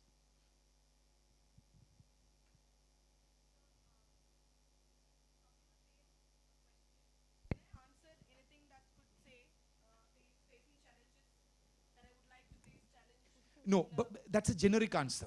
That is an answer that again looks very abstract. When you say face challenges, take up new challenges and all that, the question is, it is something that can be said at the age of 40. When you've already done a fair bit of work and you say, I'm shifting because I want to take up new challenges. Not before you've taken up any challenge. I hope you're, yeah. During the course Just of one second. Is it clear to you, the answer? Yeah. So please understand, it is an additional area of potential or possible, additional area of potential or possible what? Expertise, yes. During the course of an interview, if there is a big gap in my knowledge and the interviewers do find it out, is there any way to save myself or stop them from going further into it? Yeah, it's very difficult, but I would like to believe that you don't have to be too concerned about that part initially, for the simple reason that in your first job, you won't be pounded over a length of time in terms of functional knowledge. So you still probably can get away is what I would think. But I think one thing I can tell you very openly here, the chances of selection would get completely wiped out if you're not able to handle personal questions. And when I'm saying personal questions, I'm talking about basic questions like introduce yourself, strength, weakness, hobby, simple questions, If you don't give an answer which is very colorful, very passionate, very involved, that could be a disqualifier. The second one always, there is a term which is used in many companies, is trainable. Trainable. You're trainable, that's fine. Which means over a period of time with training, we can ramp you up. But not the other way around. So would it be better to politely, if they do find out that you've got very little knowledge regarding that subject, is there any possible way which I could say, I don't know, but I'll try and learn it, or something It's like not, that's again, it's not to say that I don't know, I'll try to learn it. There is a better way. Again, look at the statement that I said earlier. What is the best way of putting it in English? What is the best way of putting it in English?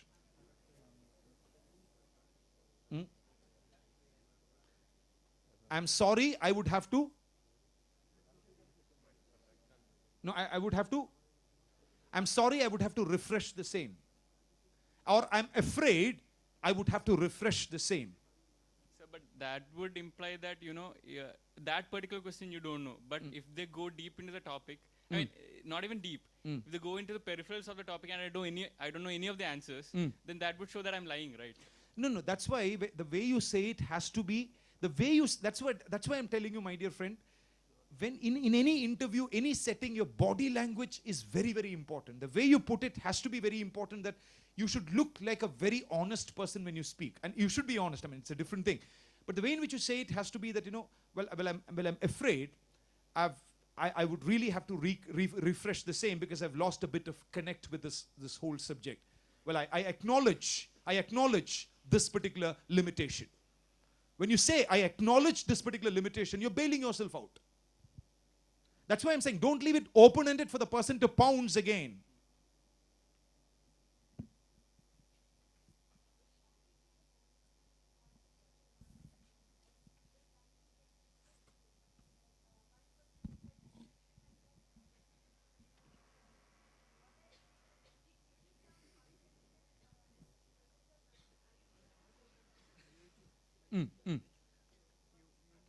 Yeah, again, this is exactly where, instead of using the word honesty, if you can again, you see, honesty again is like a quality.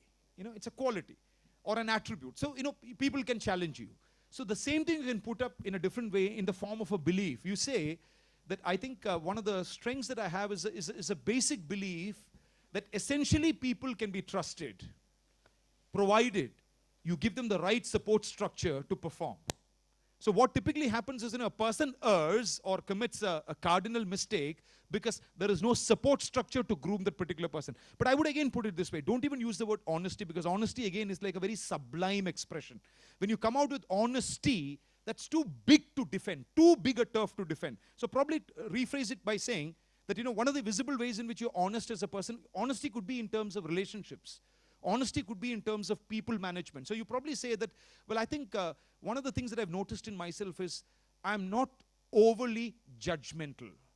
And because I'm not overly judgmental, I think I'm able to keep at least a basic level of honesty in all my people-related interactions, because I tend to give people that extra chance to prove or disprove themselves. Are you getting what? Because, first suppose I ask you for something, you're not obliging. I tell you, can you please get me one cup of coffee? You say no. My initial reaction would be, oh my God, she's a very arrogant person. Suppose I think it could be that you've had a bad day today. Probably day after tomorrow when I meet you, I look at you and say, well, is it possible that you can get me a cup of coffee? And with a beaming smile, you get me one cup of coffee. What have you done? What have I done? By not being judgmental, I have made this rapport better. So, simple thing like you could probably say that, that is honesty in interpersonal relationship. So, simple thing you can say, well, I'm not overly judgmental because I tend to give people or situations one more chance to prove or disprove. So, I don't jump into a conclusion. It helps me keep up a certain level of honesty in all my interactions. Or another way of putting it is, you could probably say, I don't brand people very quickly.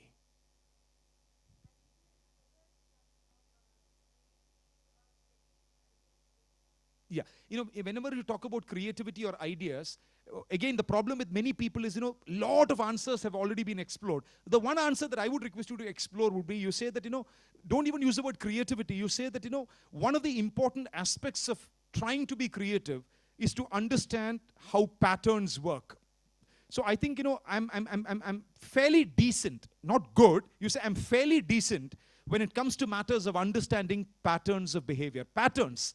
So, I'm able to draw quick meaning from certain patterns, which is actually called creativity.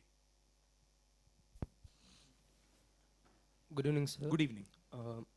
I'm finally a mechanical engineering student. Yeah, please go ahead. Okay. No problem. I'll just switch this off, please. Yeah, sorry. Yeah. Okay, let's say, sir, you're there in the panel for Caterpillar, Yeah. one of our core companies, and you get down after all the interviews, you get down to two people. One guy is technically very sound, but he doesn't have any management skills, let's say that. And there is another guy who is not technically very sound, but he's really good at managing people and managing resources. Whom would you choose? I have no doubts on it. The second one, for the simple reason that I have complete faith in my company's technical training programs. And that I know that in flat 6 weeks, I can make a person technically sound. But I can never make a person sound in the second aspect, because that is a matter of 20 years of life experience. That is the difference. Thank you, sir.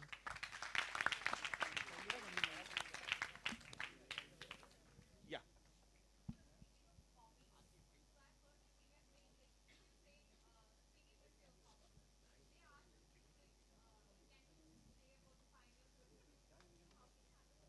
Yeah, that's why I'm saying, is your hobby singing? Yeah, then you should not. That's why I'm saying, you can probably say that I'm a very passionate listener of music.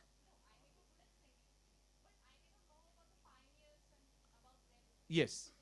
Then you should avoid it, because, I'm being very open, because I have personally done it. There was again a girl from Chennai who, have you heard about an institution called Natya Kalakshetra? She said she's from Kalakshetra, and she said, and her CV looked absolutely out of the world. She said, she didn't write, I'm a Bharatanatyam dancer. She said, explorer, researcher in Bharatanatyam. So, I looked at her and I asked her a simple question. I said, what is the basis of Bharatanatyam? Which is the textbook which is basic to Bharatanatyam? You know what her answer was? Well, I actually only perform. I said, but how did you learn performance? Your teacher taught you on the basis of something. She did not know the answer. And you know what the other two people said? After the interview, the answer is actually Bharata Muni's Nati Shastra. But after the interview, when she walked out, the other two panelists, one of them was a CEO of that big company, he looked at me and said, don't select her. It's not that she's bluffing, it is that she thinks that we are such fools to even appreciate this foolish answer. It's one fact that I'm a fool. Number two, I expect you to appreciate my foolishness. That is a big the way in which he said was, what was her answer? I'm only a dancer. And if you want to become a dancer, you learn because from a particular book. Dance is not something which is written in the air. So what I'm trying to tell you is, if you say singing, there is no problem.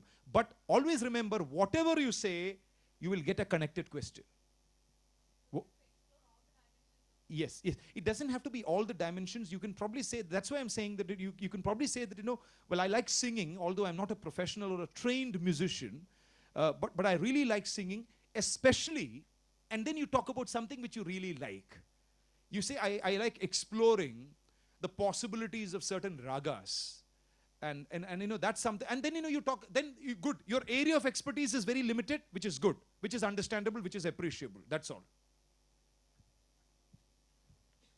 Sir, some candidates are not selected because they are overqualified for the job. Yeah. Or in some interview, they will be asked, are you overqualified for this job? Then what will we reply? I don't think that will be a big challenge here. You could probably say that, it's not a question of being overqualified. But if you really feel you're overqualified for the job, in the first place, if you go and attend an interview, that in itself is a bad message. The only question is, are you that desperate for the job? I hope you're getting what I'm trying to say. You're going for an IT analyst job with an MTech, it means you're desperate for a job. So, there is no room for any discussion is what I'm saying. It should be the other way around, You think you're overqualified for the job, but you're still going. You could probably speak, what could the reason be? What, in your opinion, would be a reason? There is no reason. Then what is the basis of this question? That is, why that question is asked. That's the reason why I was asking you this question. That question is asked not because you are overqualified. That question is asked just to find out how logical you are in your thinking. It's only to rattle you.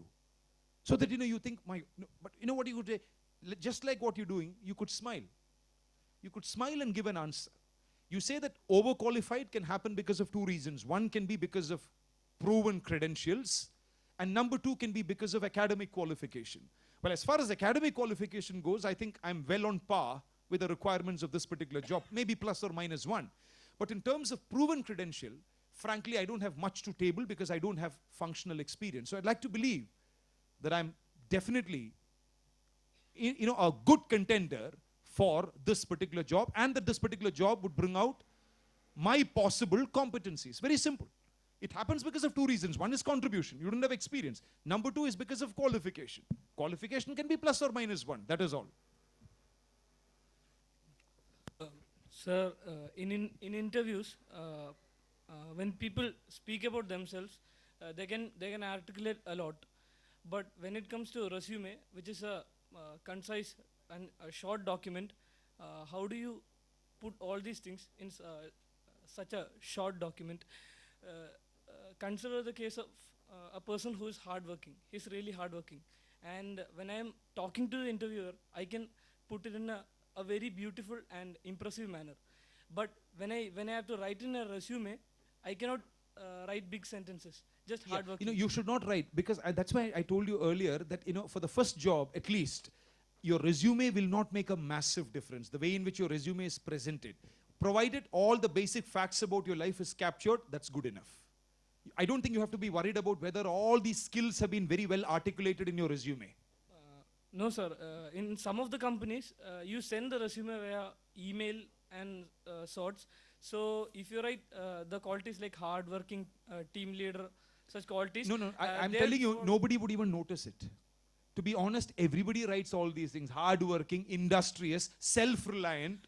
But in person, the particular interviewer or interviewee may be able to give more instance. Only, and yes, able to absolutely impress. right. You know, And yes. he can justify No, himself. you're repeating the question. I'm telling you, you're repeating the question. Is you can only demonstrate what you've written in a face-to-face. The other is just a line, a claim, a statement, or a fact. You can only demonstrate these things. You cannot just present and think, you've written 6 skills, I'll write 7. I'm telling you, so many cases I've seen, they don't even look at the strength weakness column because they know it's all taken from some, it's like a general pattern that comes. They would look at the marks. You know, I've seen interviewers, tuck, 10 standard, 90%, 12 standard, 70%, BE, 52.2%. 3 circles will come. They'll say 10 questions will come in that basket. They'll go to the project part. They will write one question mark saying, not highlighted the need for this project in the company. They will grill you on that. Those are things that would catch the attention, not strength, weakness, and hobbies. You know, imagine I'm going through 25 resumes. I think, okay, Raju's hobby is climbing. Gopu's hobby is diving. Ramu's hobby is rowing. I hope you're getting, there is no point in the discussion. Thank you, sir.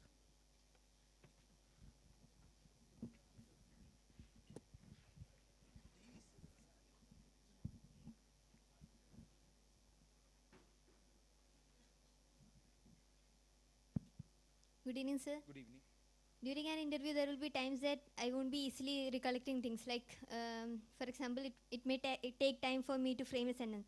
So I can, how I can make sure that I'm not losing the attention of the interview. Yeah, I really like this question for the simple reason that, you know, any question that is asked to you, please don't wait for the answer to register to start the answer. Because, you know, what could happen is you would be looked at as a person who's very nervous or very uncertain. So the best way to start, suppose I ask you, what are the latest trends in mechanical engineering?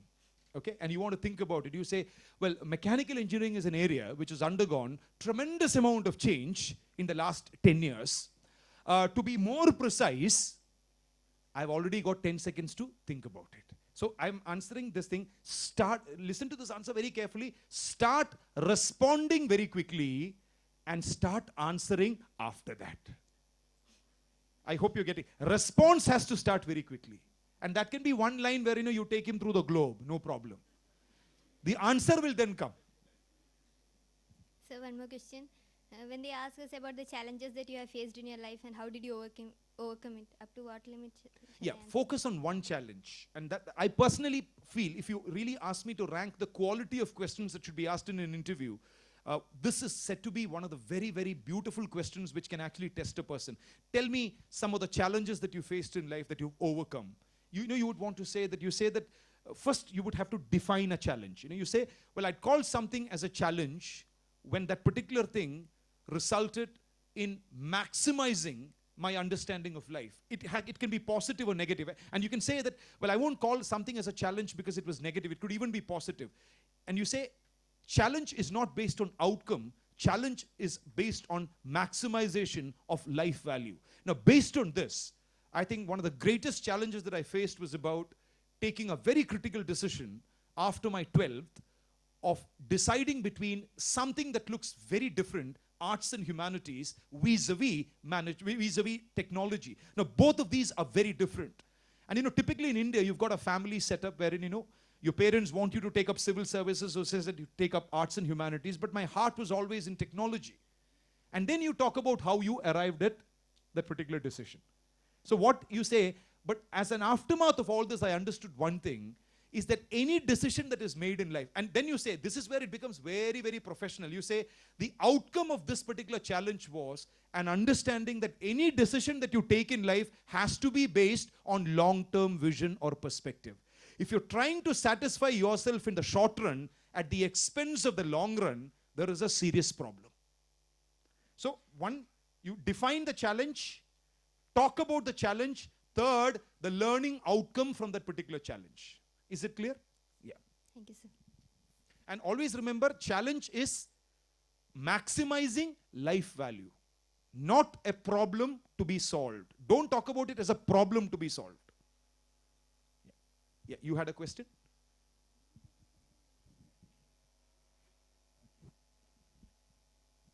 Sir, at the end of an interview, there are chances for the interviewer to ask if there are any questions that you have to us. So what are the do's and don'ts that you should be seeing to while answering that question, or is it better that you should not? You can only ask one question, frankly. Avoid questions, and there are people who say, so what is my package? Avoid that question. And you know, the disastrous question that people ask, I've faced this question. Can you please tell me where will be my posting? As if we have already selected. So avoid this. The only question that you can ask is, you know what is it? You know, I'd be very happy if you could give me a little bit more of a glimpse in terms of this, the potential role for which we are all being interviewed. A little bit more of a glimpse in terms of the potential role, which means when you say potential, it is subject to selection. That is the only thing. And if he asks you, what is your salary expectation, first job, don't tell a salary. You say, well, this being a very progressive or professional company, I'm sure you would have standards of compensation which is very, very healthy for a fresher like me. So I leave it to your good offices to decide. Don't commit a salary figure. Please remember this, don't commit a salary figure. Thank you, sir. Yeah, somebody had that last question. Your question. Why should I? It's basically a simple question. Why should I select you? Right or wrong? Can you try and answer? Yeah, you can try without the mic as well. It's very silent. So.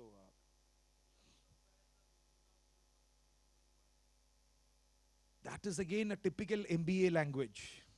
Because the vision and mission of this company meets my vision and mission, which is where the meeting point has already been made. Now it's only a matter of time. I'm telling you, sir, it is only a matter of time. നമ്മൾ കണ്ടുമുട്ടി കഴിഞ്ഞു സത്യം. What else could the answer be? You know, I have got very, very wonderful answers I've got from people. Why should I select you? The answer, why not? There was a person who said, because ആരോ പഠിപ്പിച്ചു കൊടുത്തപ്പോൾ എന്തു വെച്ചാൽ he never said he is എന്നല്ല, because they say I am the best and the best and the best. With humility he looked at the floor. That was the only piece of humility. And you know, third group of people, it's a difficult answer. You know what they would say? Sir, if you, after the interview, if you are convinced that I'm determined and dedicated and committed and loyal from the depth of my heart, please select me. Not from the heart, from the depth of the heart. Avoid all these answers. I'm just, many of these answers have been very close to what I said. Close to the heart. How should you answer it? Why should I select you? Not people who attended the session 2 weeks ago, the others. Why should I select you? I'm telling you, it's the most difficult answer to give. 1, you cannot make a claim. Number 2, you cannot say that you are the best. It's a very difficult answer to wriggle out. You know what you should say? Simple. I'm just going to act it out and then listen. You can say that, well, as far as my understanding of this particular role, ROLE, goes, it involves 2 very fundamental competencies. 1 is analytical capability and number 2 is articulation. I'm fairly good in both of them. Added to this, I'm very happy to tell you that I show tremendous amount of learnability or trainability, which would give me an opportunity to quickly ramp up in terms of your expectations. But if you ask me whether I'm the most suitable candidate for this particular job, I would reserve my judgment simply because I've not seen the others. But I can certainly assure you, I'm a good enough candidate to be considered. There is not even one claim that you're making which looks arrogant. Right or wrong? That is it. Is it clear, my dear friend? Yeah. And please remember, don't say I'm excellent. You say I'm fairly good in both of them.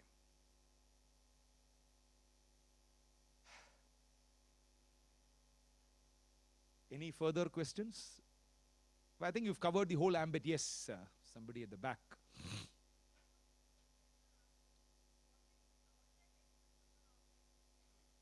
Pardon me? Yeah. You know what you should say? The answer is it has to be very quick. Only one answer. You say, well, I personally believe that the organization can at best give a candidate a platform. And I think the rest is up to the candidate to use that platform constructively and effectively. So I think if an organization is able to give a platform which is conducive, well, I think that's good enough. And you can probably say that it's a platform for both self-expression and self-exploration. Both happens when you get that platform. Suppose I invite you to come on stage and speak. You're given a platform for self-expression. It is also a platform for self-exploration, because after the speech you would go back and sit and say, oh, in front of 300 people, I could propose a vote of thanks. That is exploration. Right or wrong? You can say a platform for self-expression and self-exploration.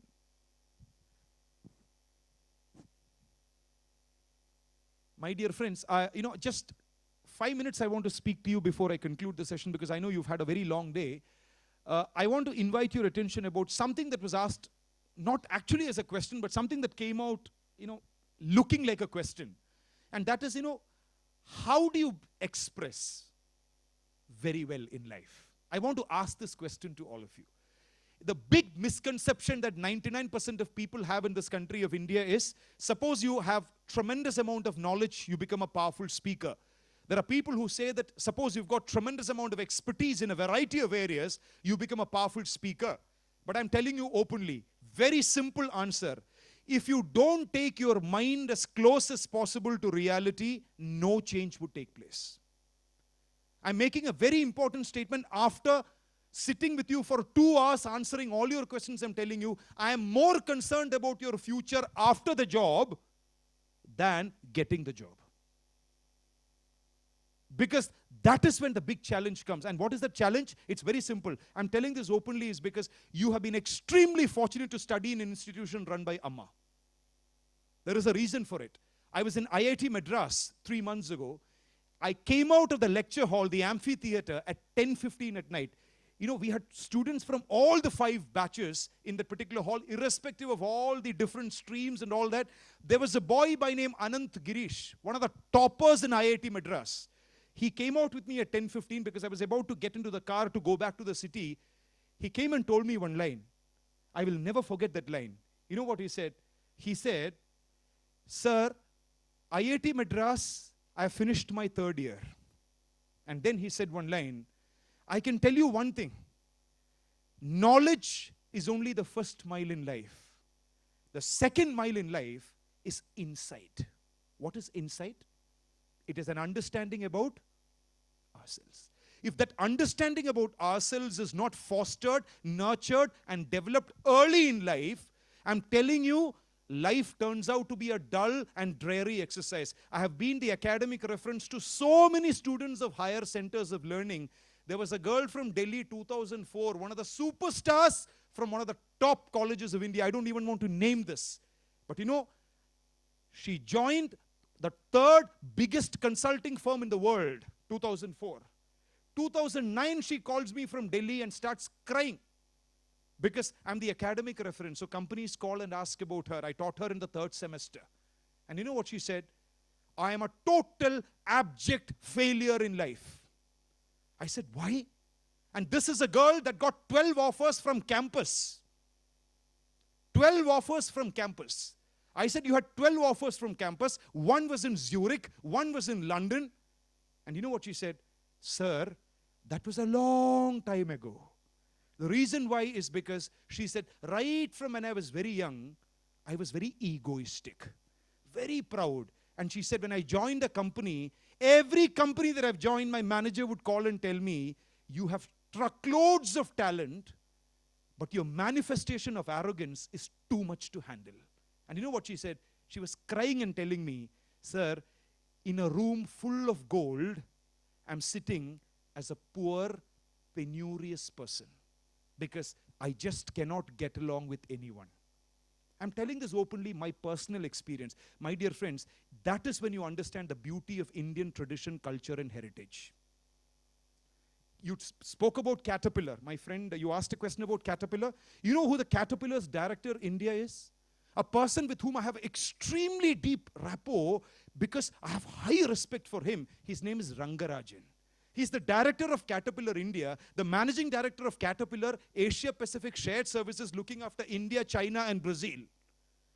He's what, 42, 43 years of age?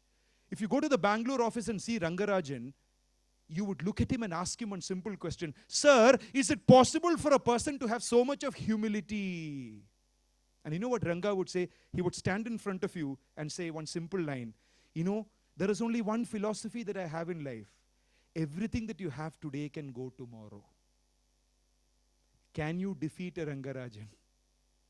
My dear friends, I would be extremely happy if coming out of such a hallowed campus, you spend 1 minute in understanding yourself.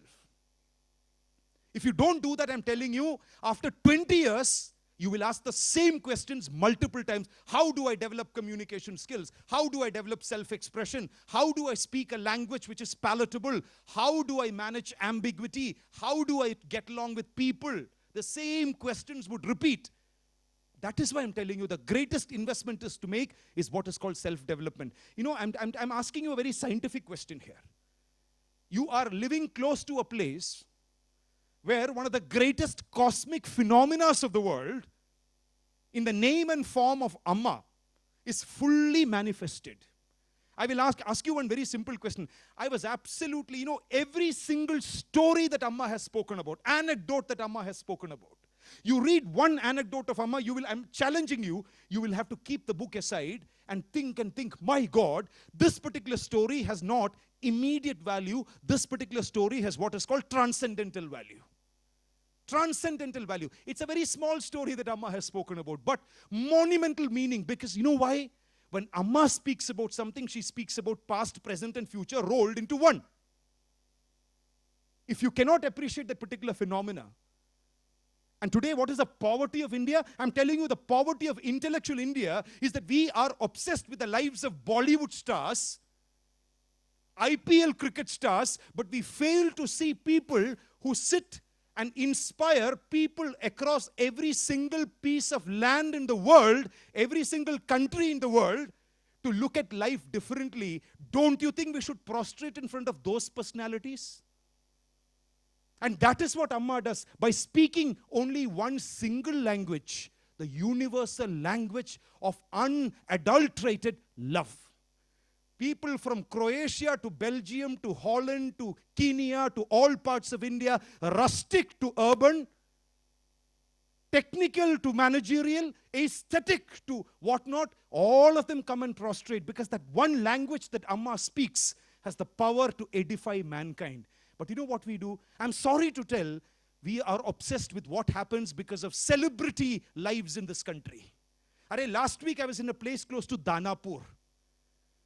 My dear friends, if I had time, I would have shown you this on the screen. I was in tears. And who is responsible? I am responsible. You are responsible. When I went to Danapur, I went to train some of the bureaucrats. Afternoon, I went to a college like yours, you know. There was a boy, comes from a place called, you've heard about this place, Mithila, you know. Mithilapuri is in Bihar. It's actually close to Nepal. This boy comes from Mithilapuri. He comes and tells me, very, very astute thinker. He comes and tells me, sir, during the lunch break, can we go to a place which is just 2 kilometers from the institute? I said, yes, what is it? He said, there is a place called Antha Ghat. Okay? He said, Antha Ghat. I said, what is Antha Ghat? He said, I will take you and show you Antha Ghat. I went with 3 boys of that particular institute, very close by, and you know what I see? You know, Nala, gutter, on top of an open gutter, inundated with garbage and filth, 300 houses. And what is the floor of the house? The gutter. And you know what was more earth-shattering? When I went and saw a lady, 55 years of age, and asked her in Hindi, Maji, yahan ka problems kya hai? She said, Beta, 200 people use the same toilet.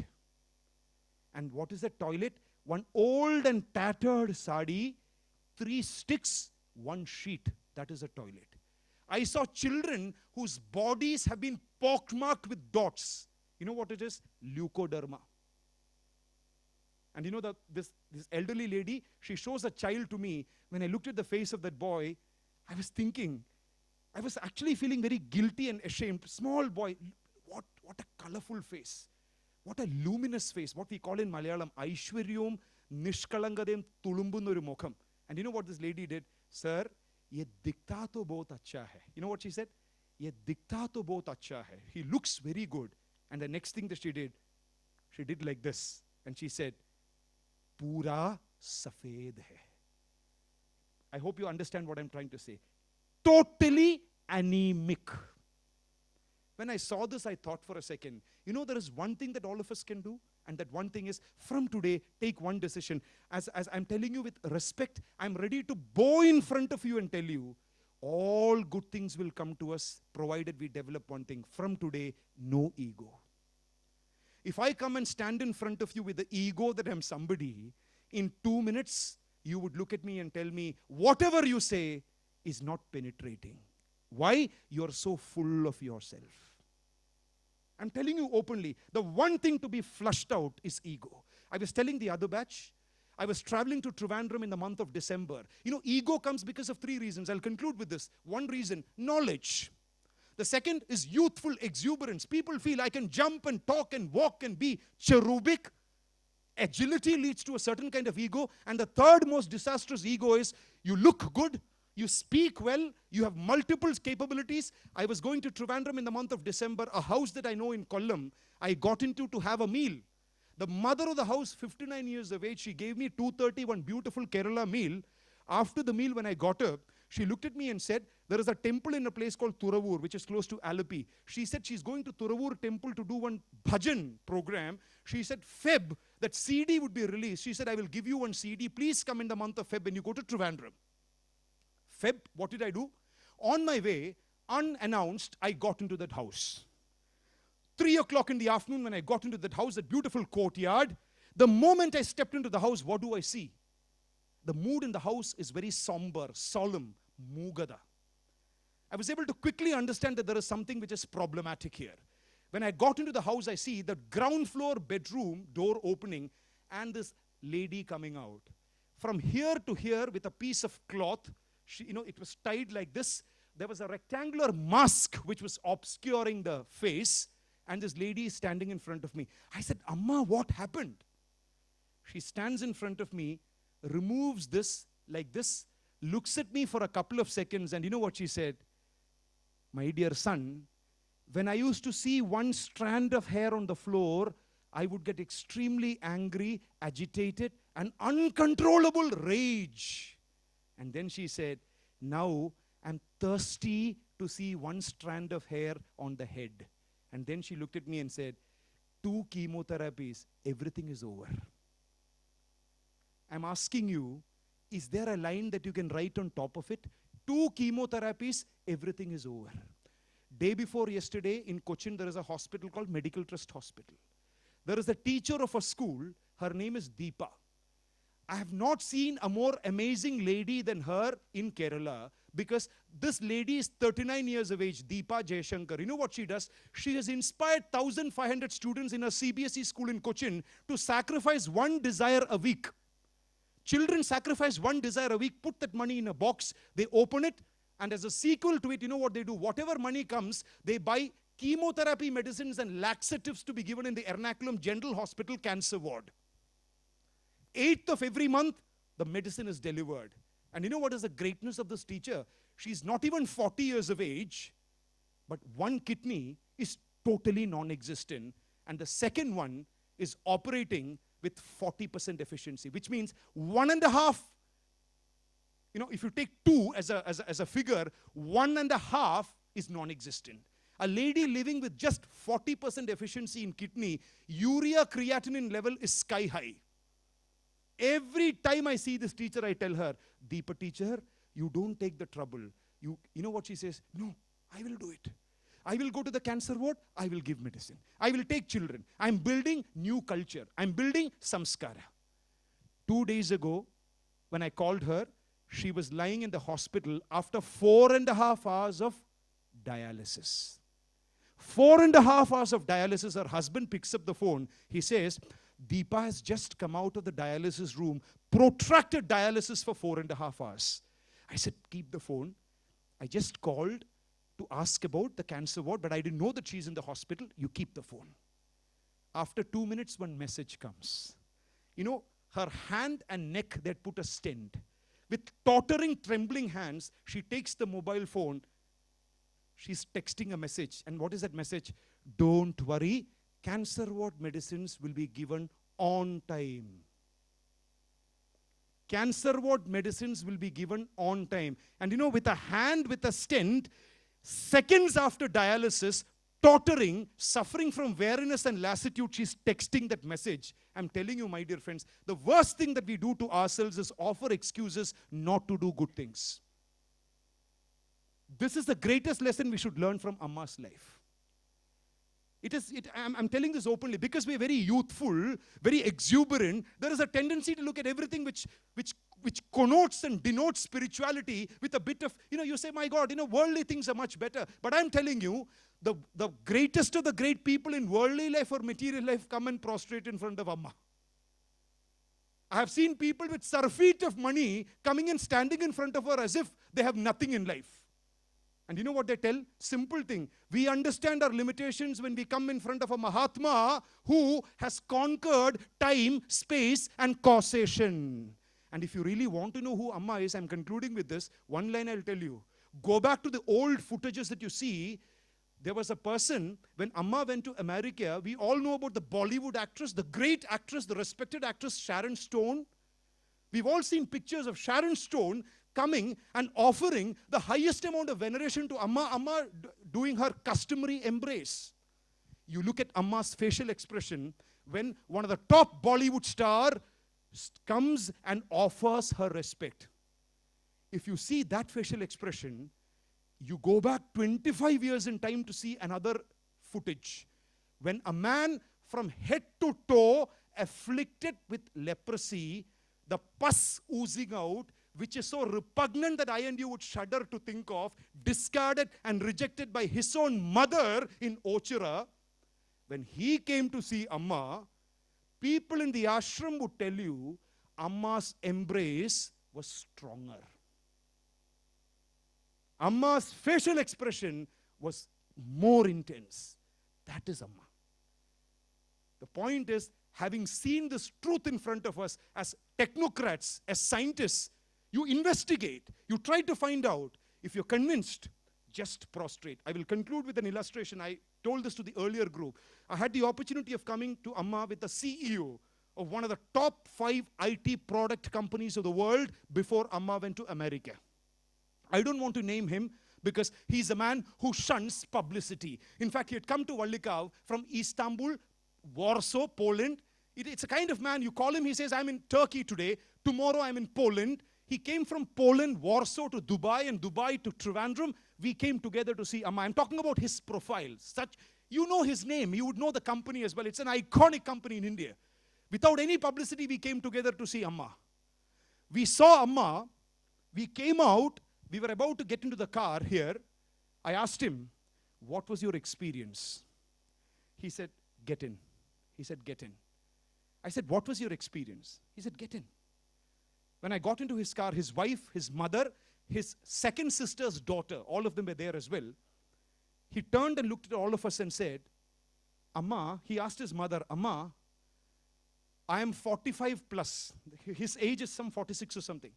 He looked at his mother and said, in my 46 years of life, I've never had a second in my life when I stood in front of somebody who did not even talk to me for more than 10 seconds, but standing in front of that particular person, through every cell in my body, incalculable energy was going. He said, it was like somebody giving you 100 injections of tremendous vitality, vigor, and dynamism. And then his mother, who is from a very, very rustic background in Trivandrum, said, Mone, that is what we call in India as divinity. And then what happens? After a few seconds, he gets a call from one of the top people in the Indian Atomic Energy Commission. And he tells me one line, it seems that great scientist incognito, because he did not want to reveal his identity, he came to see Amma. He asked Amma in the darshan, he said, I'm going to ask you a few naughty questions when it comes to matters of nuclear physics. In her inimitable brilliance, Amma said, please ask. This person would ask one big high funda question. Before the question, Amma would give an answer as if she was stuffing some laddu into his mouth. After 3 questions and answers, this man starts puffing and panting for breath. But he was a great scientist, real scientist. You know what he said? He came with ego. He told the CEO in front of me, he was talking on the phone. He said, I came with ego, I came with pride, I came with indifference. But after 3 answers, you know what he said? Maji, hum aapke liye kya kar sakte hai? Answer finished. Are finished? That is human being. He said, Maji, hum aapke liye kya kar sakte hai? You know what Amma said? Amma looked at him and said, understand yourself. Simple. Understand yourself.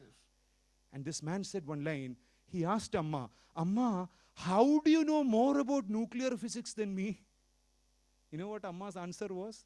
Amma said, all of you scientists, you are swimming in the water. But I am taking an aerial view. I see all of you together. You're only swimming in the water looking at each other. I am taking an aerial view. I am able to see everything. I hope the answer is very clear. Please understand, my dear friends, it is the greatest punya. I don't mind making this statement with all the conviction that I can generate from every atom in my body. It is your great punya of you, your parents, your grandparents, that you're studying in an institution which is run by the Holy Mother. If you squander this opportunity, I'm telling you, one day you would have to look at this from a distance and say what Charles de Gaulle said in Paris. You know what Charles de Gaulle said in Paris? I have a lifetime to regret in the ruins of Paris. A lifetime of regret. My dear friends, please understand the beauty of our culture. Be good. You serve humanity. You serve humanity selflessly without ego. That is the greatest thing. From it would come a certain kind of knowledge and expertise that would catapult you to a level that I and you would shudder to think of. That is the purpose of life. One boy in IIM, coming from a place called Devgar in Jharkhand, village boy, he taught me one of the greatest lessons when I asked all of them, what is the purpose of life? Metro people would come out with bombastic answers, you know. What is the purpose of life? Life is an ocean in which I am a river waiting for the gutter. Oh. But this boy from Devgad, he got up, took the mic, and you know what he said? The purpose of life is a life of purpose.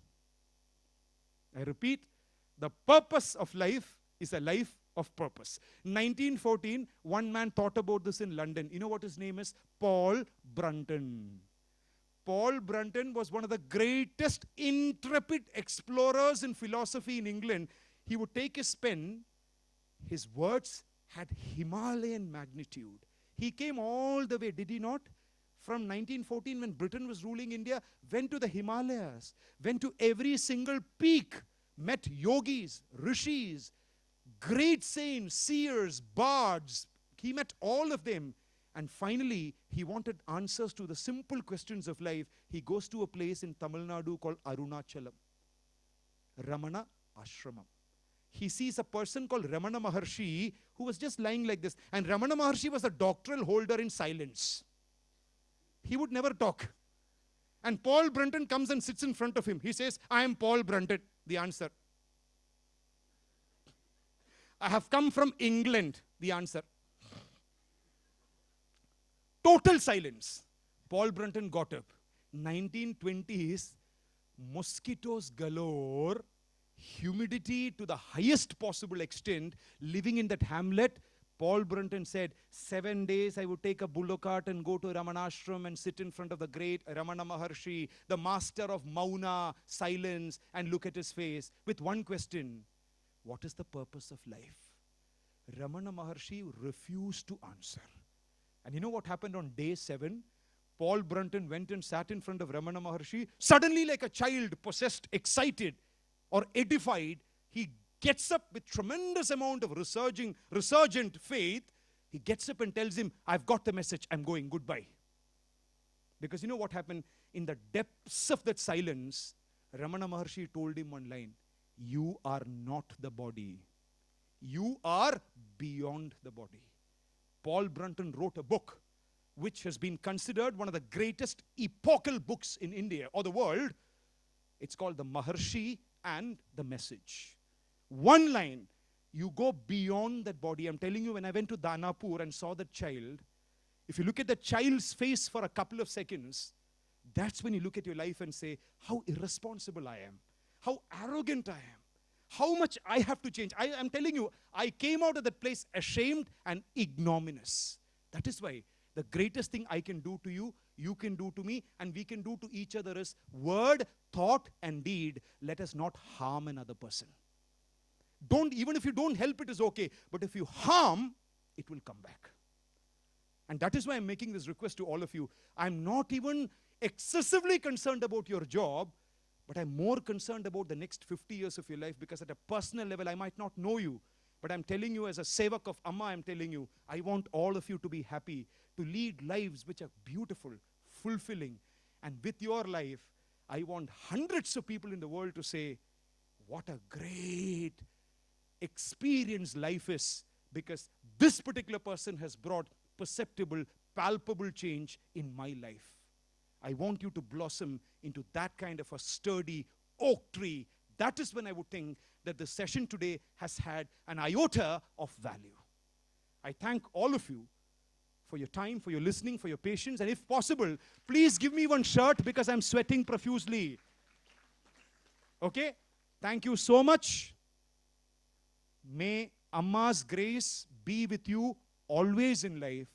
I offer this simple, humble endeavor at the lotus feet of Amma with humility, reverence, and simplicity.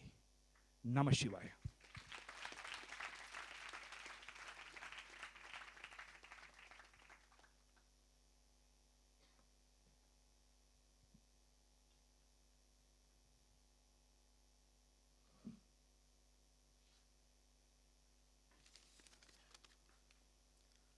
Good evening, everyone.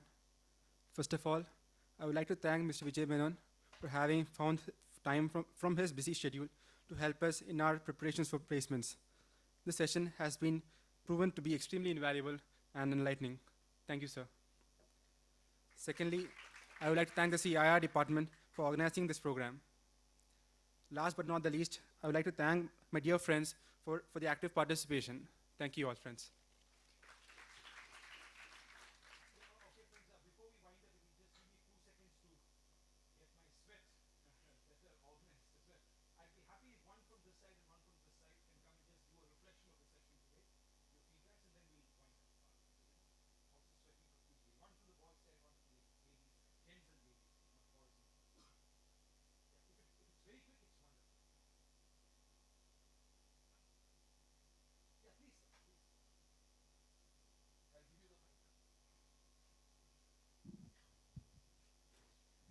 Good evening, everybody.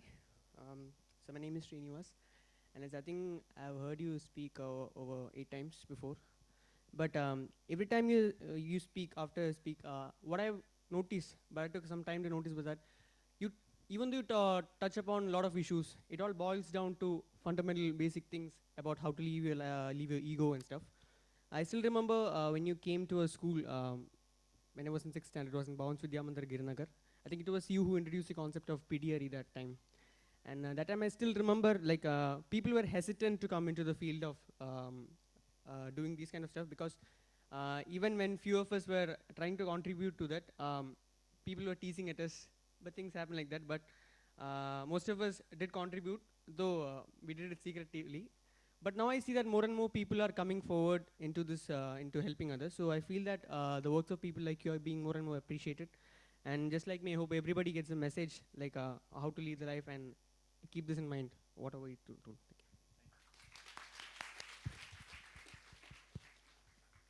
Somebody from this side as well.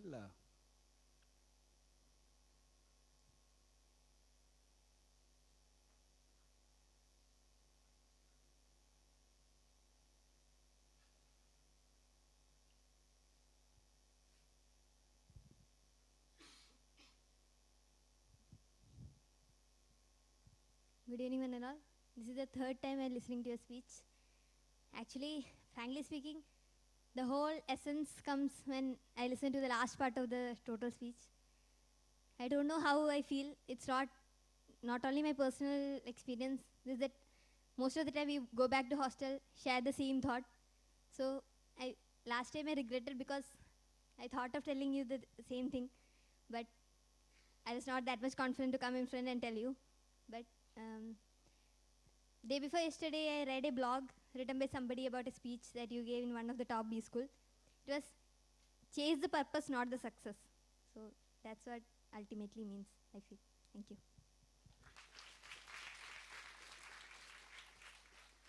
Anyone else? One more person, and we'll conclude the session. I've got to get back as well. One more person from any side. Quickly, if you can volunteer and come. Yes, good.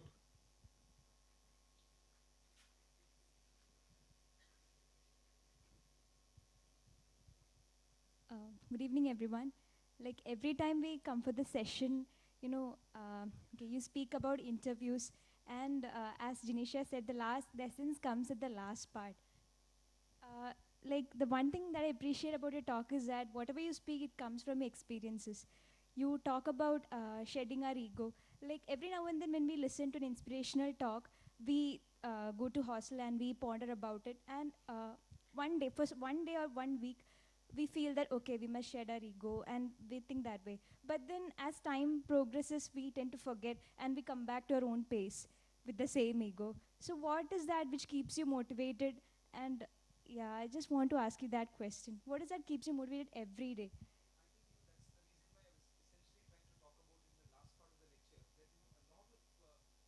Importance has to be given. Lot of importance has to be given in terms of reading the right kind of literature.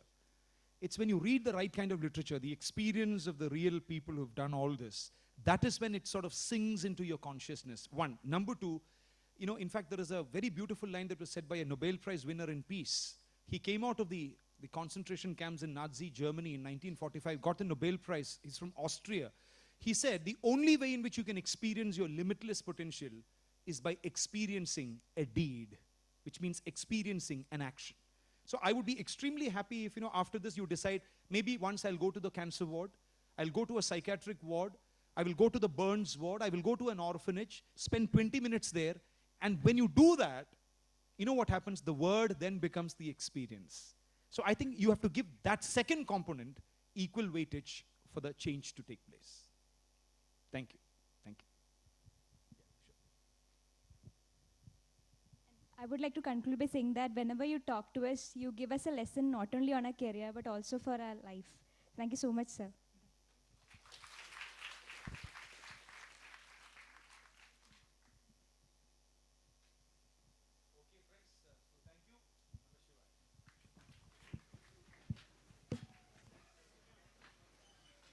Now, Shaya friends, can I request you to please stay back? I have a small announcement to make.